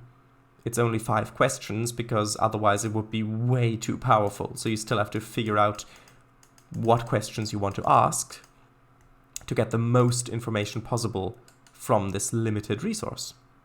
And I do kind of like that they kind of poke fun at it a little bit, kind of like hint that, well, again, this is D&D. However, just backtracking a little bit, as they're entering this space, the barbarian whose tribe's people are buried here, she says something to the effect of that before she got kicked out of her tribe, she thought, this was such an important place to her, and it still is, and she wishes to, when she eventually dies, to be buried in sacred ground like this. So clearly, this burial site is important to her, and she feels a connection to the people who died in the battle and who are now buried here. Just bear that in mind for later. Now, they dig up a corpse and they ask it some questions. Now, one thing is, they changed the spell a bit, and I thought that they did, but I didn't know because I haven't played 5e, so I didn't know exactly how the definition of the spell is in this edition of the game. But we just looked it up. And because I knew that I would be bringing this up later, I've still got the page up. Mwahaha. So, first thing is it says the spell fails if the corpse was the target of the spell within the last 10 days, which means that after 10 days, you can reuse this spell on the same corpse. So, that directly contradicts what they said in the film, because in the film they made a point about they can bring a corpse back to life temporarily, ask 5 questions, and then the corpse dies again, and this time stays dead forever. Which isn't the case. You can do that again in 10 days. According to the description on the page there, that we said, the official description. So they changed that. And I thought, okay, that's going to be important, presumably because they're going to find one guy that knows the information, and then they're going to waste a whole bunch of questions, and they're going to be really, really limited, and now they've got the high stakes of having to explicitly form the questions in the exact way to get the answer, because this is the last chance they have, because when the spell is done, they can never do it again. And so they find corpse, they dig it up, And again, they're complete idiots with it. They completely waste their questions. 5 questions, the corpse is dead. Okay. So then they do the sensible thing, and they dig up another corpse and try again, which at this point, I was still thinking, okay, how many spell slots does the sorcerer have left? He's already used it. He's already used this spell. He's already used that spell previously. Now they're here. They've used these spells. How many spell slots does he have left? How many times can he try this? Of course, the whole idea of spell slots, as far as I can tell by watching the film once, never really is a thing in it. So, yeah, they do the sensible thing in this context of being able to cast a spell infinite amount of times, basically. And they dig up another corpse and ask that corpse. And so they go around unearthing all these corpses, asking them these questions until they eventually find the answers they were looking for. And yeah, that does seem very much like D&D, where there was this thing which it's like, oh, you can only ask 5 questions, and the players figure out some way to get around. Like, actually, if this was a battlefield, there were this many people buried here, there are dozens and dozens of people buried here, we'll just ask another corpse until we find it. And then eventually the GM says, okay, this guy knows what happened, yeah, you can stop digging up corpses now. And then they find out and they leave. And so one thing is that they make a point about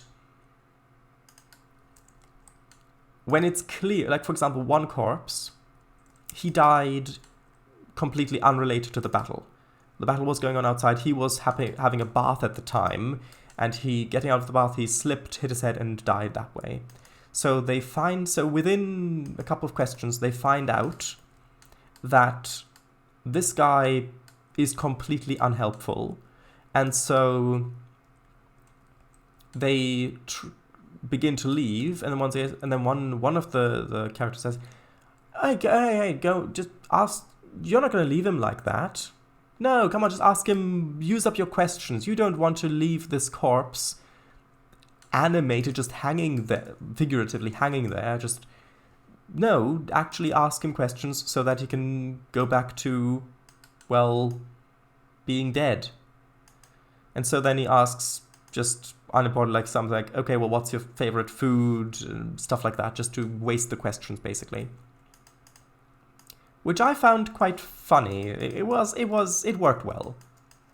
And then I thought, actually, hold on.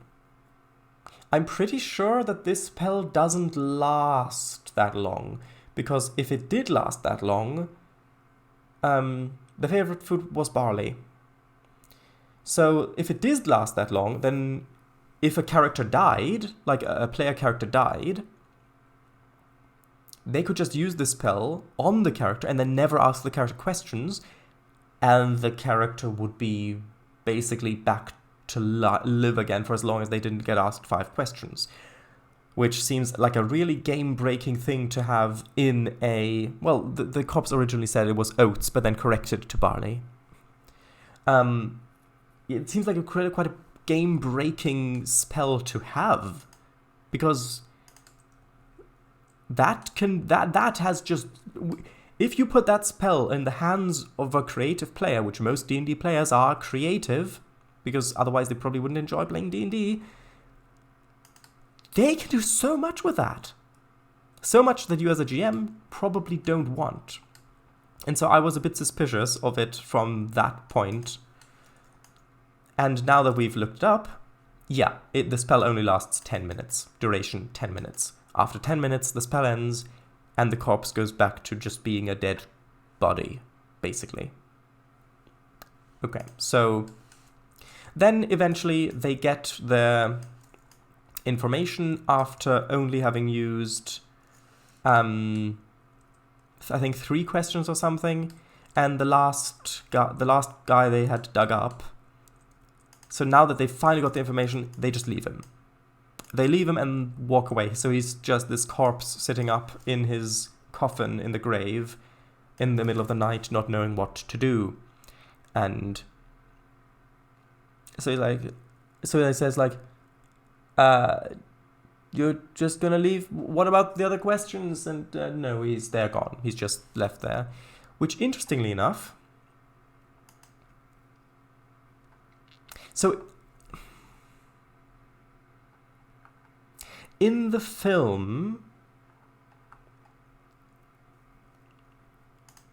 4 or 5, yeah, okay, sure.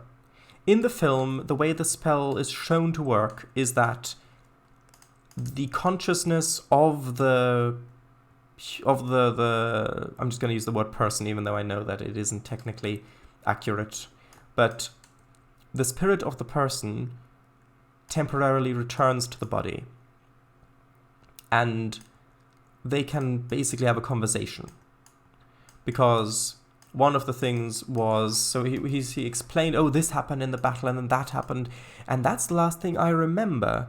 And then he said, well, where's that? And it's like the actual consciousness returned, even though, according to the description of the spell here, it's not that much. It's literally just answering the questions. Let's see. Where does it say? The corpse knows only what you do in life, including large languages. The answers are usually brief, cryptic, or repetitive. Well, actually, I suppose that could work. Yeah, that can work. That can work. It's ambiguous enough that it can work, but it says the spell doesn't return the creature's soul to the body, only its animating spirit. Okay. Oh, I didn't mean to click on that. Okay, I guess it does work. The corpse can't learn new information, doesn't comprehend anything that has happened since it died, and can't speculate about future events. So it can't comprehend anything since it died, which means that it couldn't comprehend the current situation of what's happening to it. But let's go over that, because that's a rule that I myself might also kind of tweak a bit if I were GMing with this spell. But the reason why I'm saying this is... Ooh, that's not what I meant. The reason why I'm saying this is that they leave this corpse there, and they continue their adventure. Now remember when I said that there was a thing that you should remember that I said because it'll be important later? Well, now it's important. The character of the barbarian, whose tribe's people are buried here, remember when I said that she puts great value on this sacred ground and of the people who are buried here honorably, and who wishes to one day be buried in this sacred ground herself. She said myself, but herself. Well, they never rebury a corpse. Yeah. They never rebury a corpse. She doesn't even make sure that these corpses actually get all the 5 questions, allowing them to return back to being dead, which is because even previously she said, so we're gonna dig up my tribe's corpses, my family's corpses, basically. So she was against this. But then they treat them disrespectfully by not allowing them to return back to the afterlife, basically. Yeah? They don't rebury them in their coffins. They just leave the coffins open, exposed, with the skeletons laying in them. And in one case, even the skeleton sitting up. While in the film, as we learn later, because there's an after credits scene where the skeleton is still there, just not knowing what to do because it wasn't asked the 5th question after the adventure's over. So that is weeks or months or however long the film took in universe. After that, he's still sitting there, not knowing what to do because he wasn't asked the 5th question. So in the film, that spell doesn't last 10 minutes, it lasts forever. and she doesn't care. That's just lazy writing. And that did really bring me out of the story quite a bit, because the fact that these were her people and that she was doing something which is considered disrespectful in her culture, especially since this is not just something she's doing to her fellow tribespeople or family members, but something where she herself would like to be buried there and then treated with respect, and yet she's disrespecting the others. I thought that was really interesting, but then they completely ignore it like that. So, yeah, that was a bit of an oversight, I think. And then I'll read chat.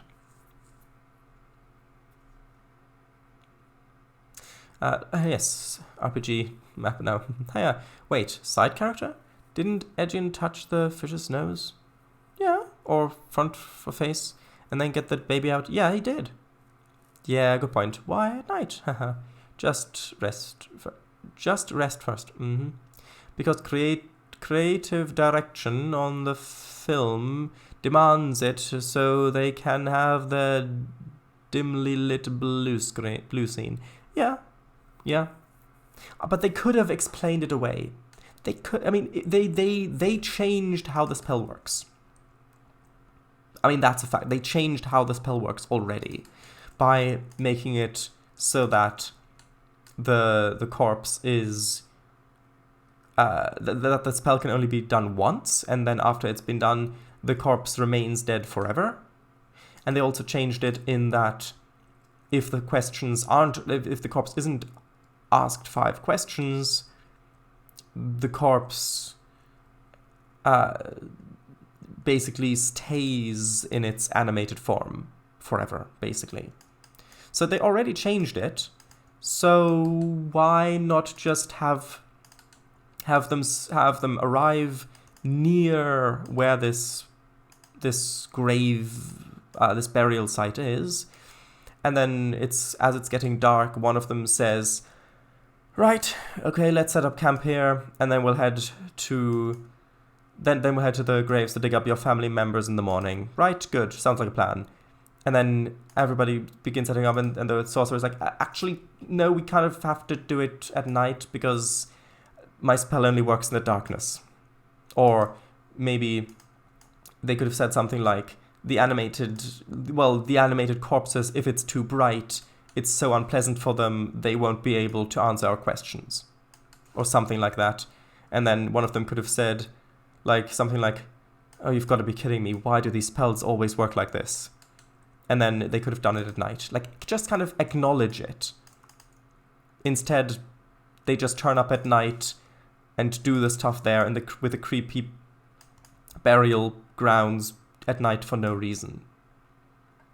And it's such an easy thing.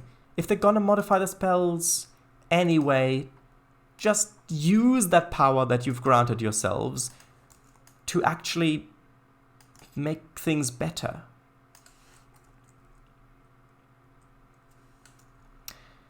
But oh well. They didn't do it like that, so... right.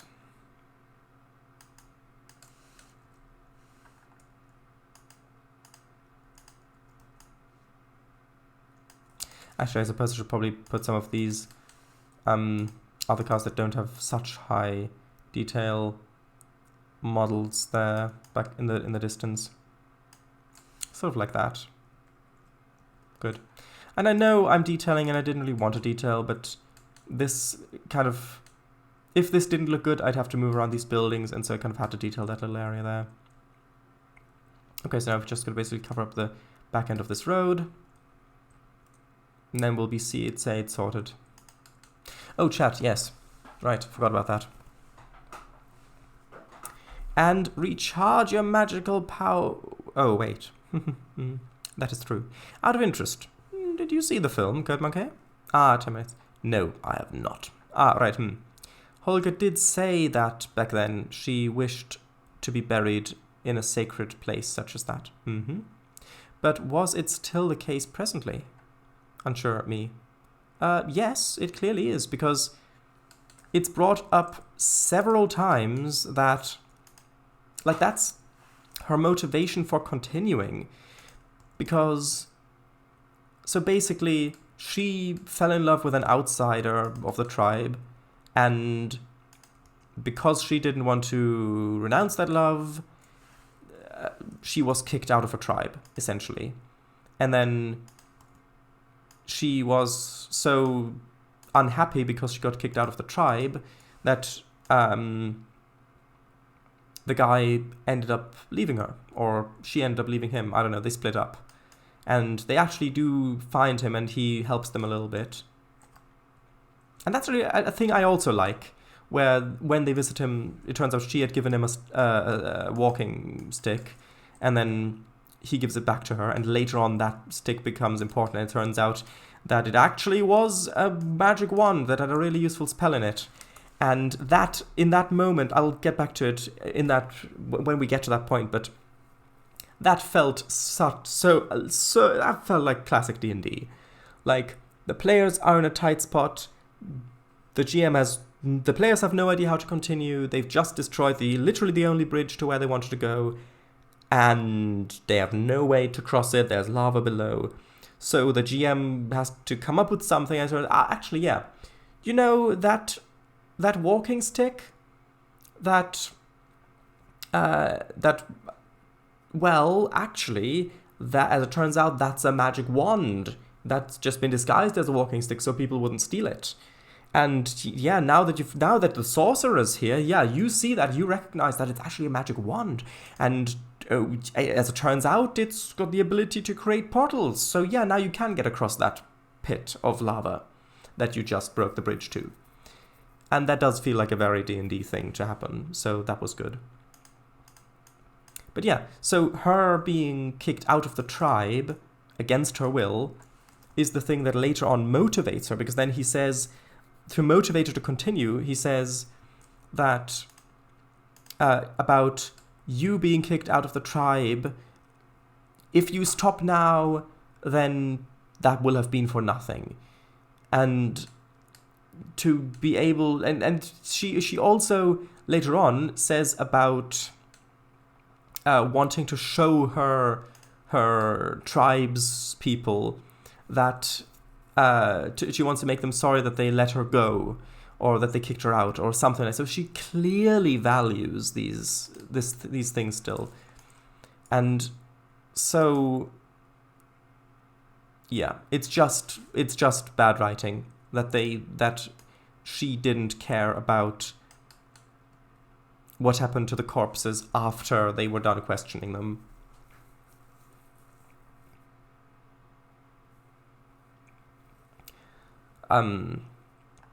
Shared Eyes, hey! What did I do?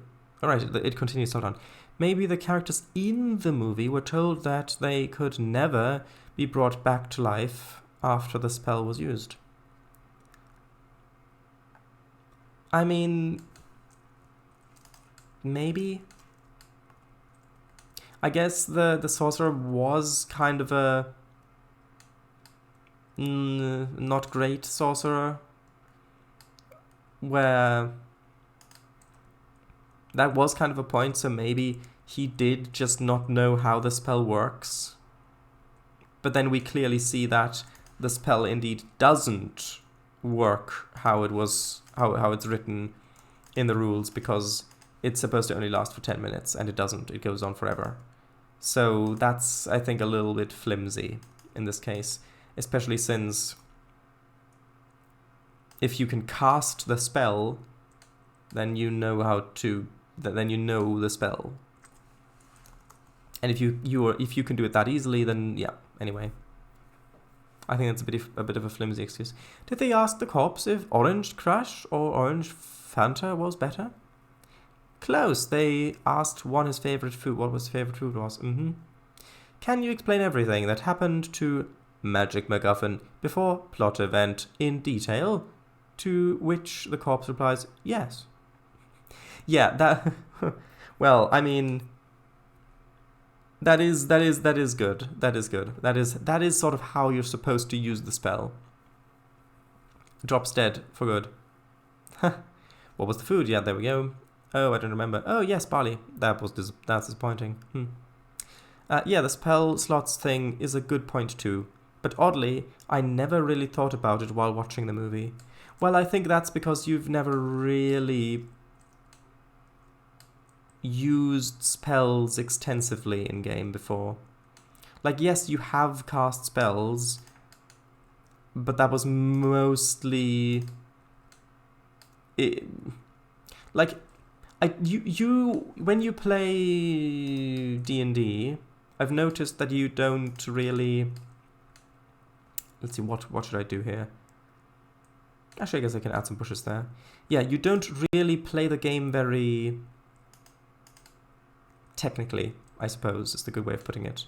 Like, when we're in a situation where you don't know how to get out of, then it's like you look at your sheet and you think, okay, well, let's see what kind of spells I've got laying around.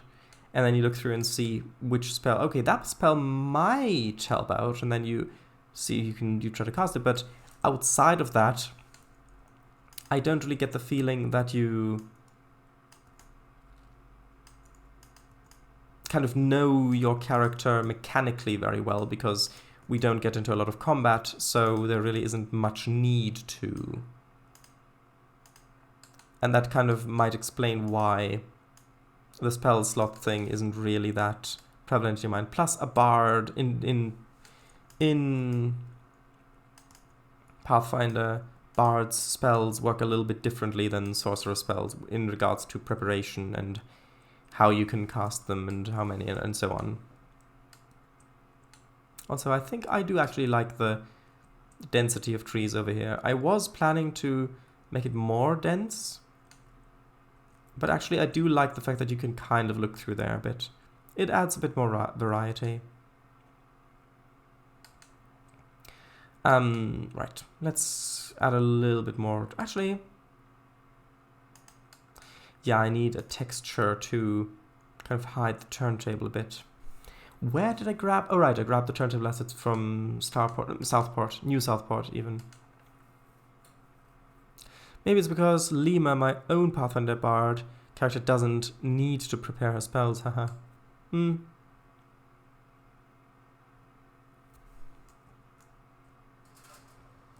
Alright, the turntable was up here. Come on, I just need to get the texture so that I can hide the edge a bit. No! Last corpse was asked 4 out of 5 questions. Okay. From what I can remember. Yeah. She's going to summon explosives and blow it up? You mean the sacred burial ground? Not quite, but almost. Oh, you're right, Sharadise. I never thought about that. What an evil bugger. Now you sound like a bust-through.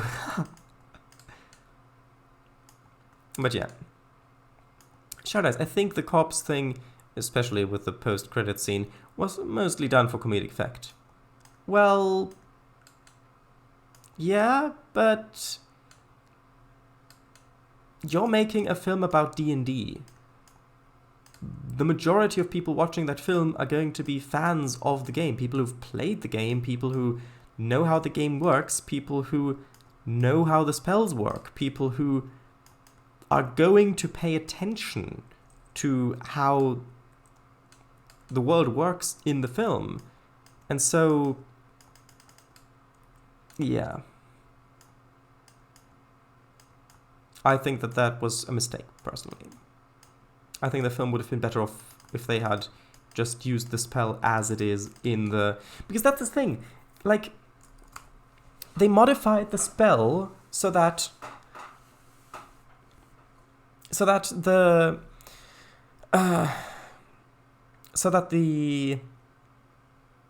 they can only ask those 5 questions, and then they can never ask that corpse any more questions ever again.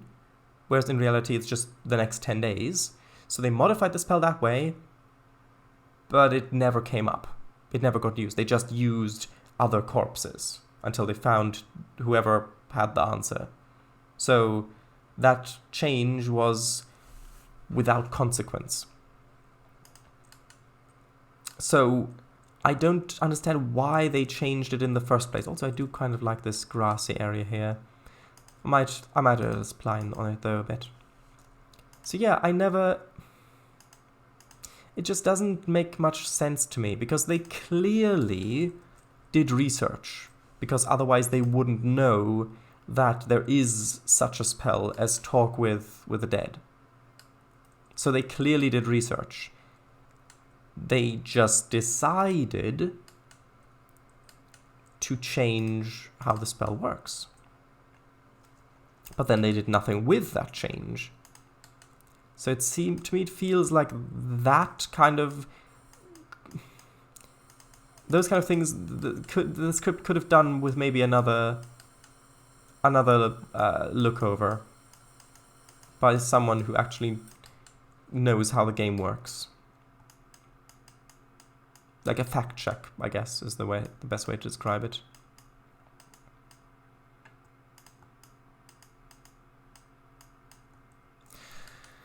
Okay, I just need a little bit of the other ballast texture to fill in that little area there. I can grab that from beside the station. Shall those cars are too close to the buildings, I think. I don't know. Let's have a look.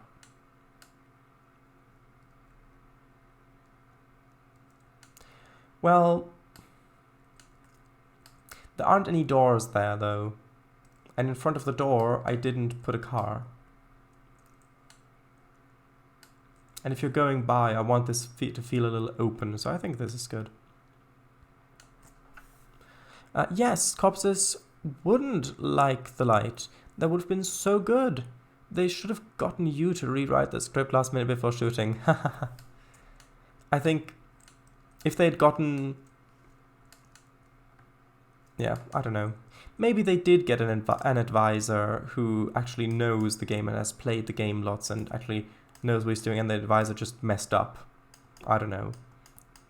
I don't know the production of the film or what happened, what went into it.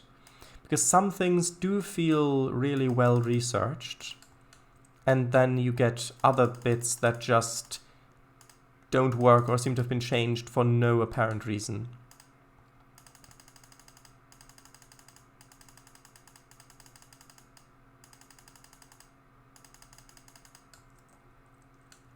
Okay, let's add a fence on the right-hand side as well. But yeah, I met Bert in Clown College back in 1974. Time-traveling D&D character. Happy Friday! Oh! We've gone a lot past the ending time. Sorry about that. Looks like I'll not be able to conclude my thoughts on D&D Honor Among Thieves today. Oh well. And I won't be able to do it tomorrow either, because Jamie doesn't want to be spoiled about the film, because she wants to see it for herself and form her own opinions about it, which is good. So I won't even tell Jamie whether I like the film or not, because that can impact, quite drastically impact her perception of the film. So I won't be able to talk about it tomorrow. But maybe... well, I suppose on Saturday's Trainz stream would be the next time that I can finish this. Hopefully I'll remember the film until then. Although considering how well I remember most Doctor Who episodes, even though I've only seen them once, I'll probably remember a lot about the film as well. Okay, so I think even though I did get really quite distracted by talking about not just D&D, but also cinematography and script writing and all that sort of stuff, I think we got a good bit done. We filled in the buildings here pretty much and built up that area, which means that the actual main broad stroke scenery is actually finished. So all that's left to do is do a little bit of the detailing, like for example, paint underneath the buildings that are on the grass currently, and do a little bit more detailing here and build roads going back here. and stuff like that. So basically just cleaning up a bit, which is a fairly mindless task if you're used to playing Trainz, which means that I'll be able to do that whilst talking about D&D more. So I'll get a thumbnail and then I'll read chat.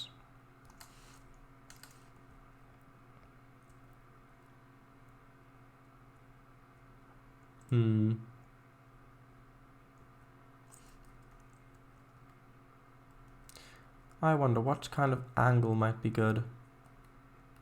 No, I won't ask the Saxon, because the Saxon would probably say...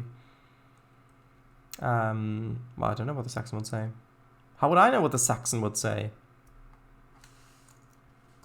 Maybe try that. Maybe that's it. Okay for a thumbnail. I don't know. Just really more buildings, isn't it? That's really like the main thing.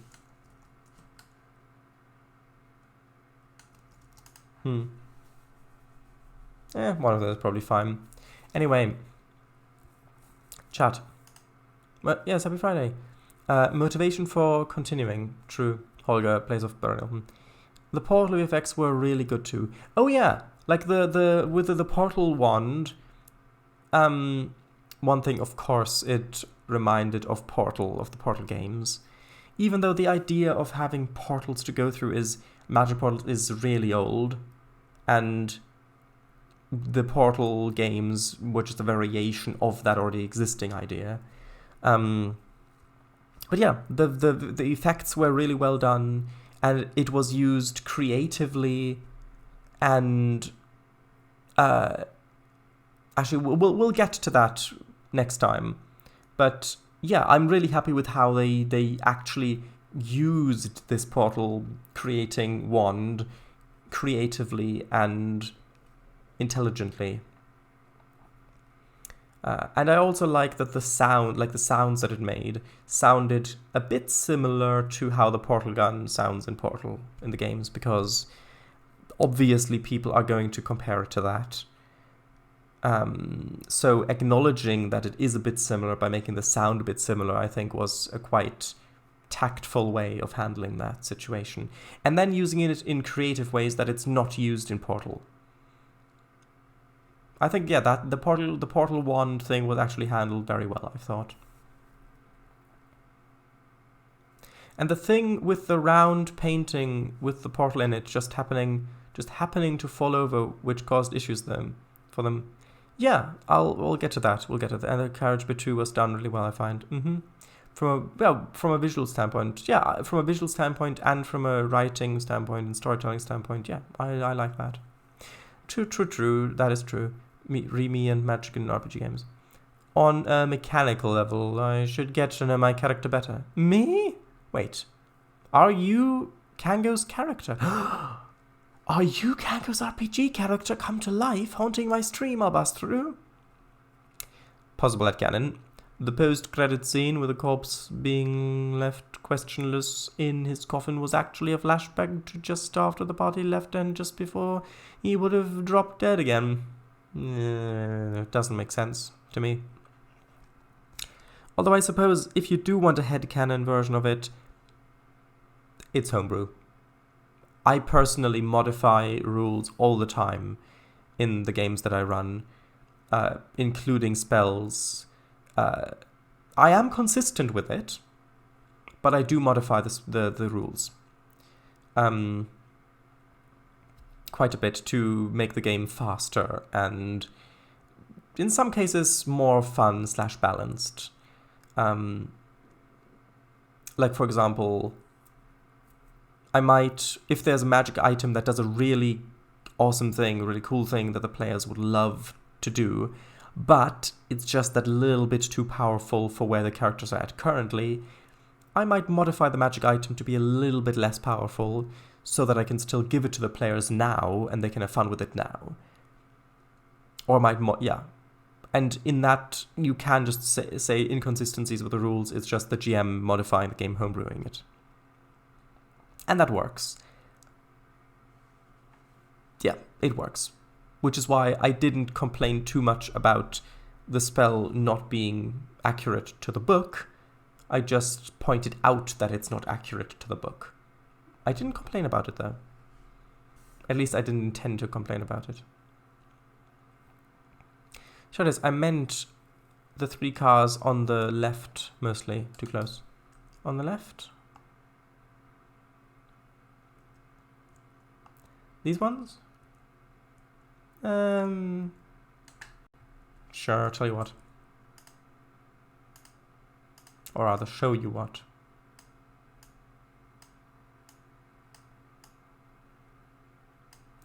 There you go.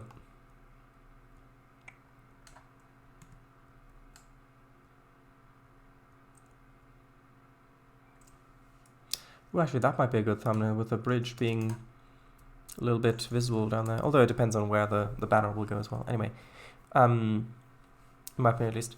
It's likely similar to historical advisors on films, though. Everything is twisted for either a cheap gag or dramatic effect, regardless of advice. Yeah, that's probably the case. Although, there are some historical films that do make things as historically accurate as possible. One of them, which is, it is a kind of a 19th century naval war film about what it's like on a British naval warship at that time. And I don't generally enjoy war films. However, that film had a lot of, focused mainly on what life there was like, with the fighting being very moderated and very well used. And it had a lot of the actual, it focused so much on history that I did actually enjoy the film quite a lot. In spite of the fact that it is, if you get down to it, a film about war.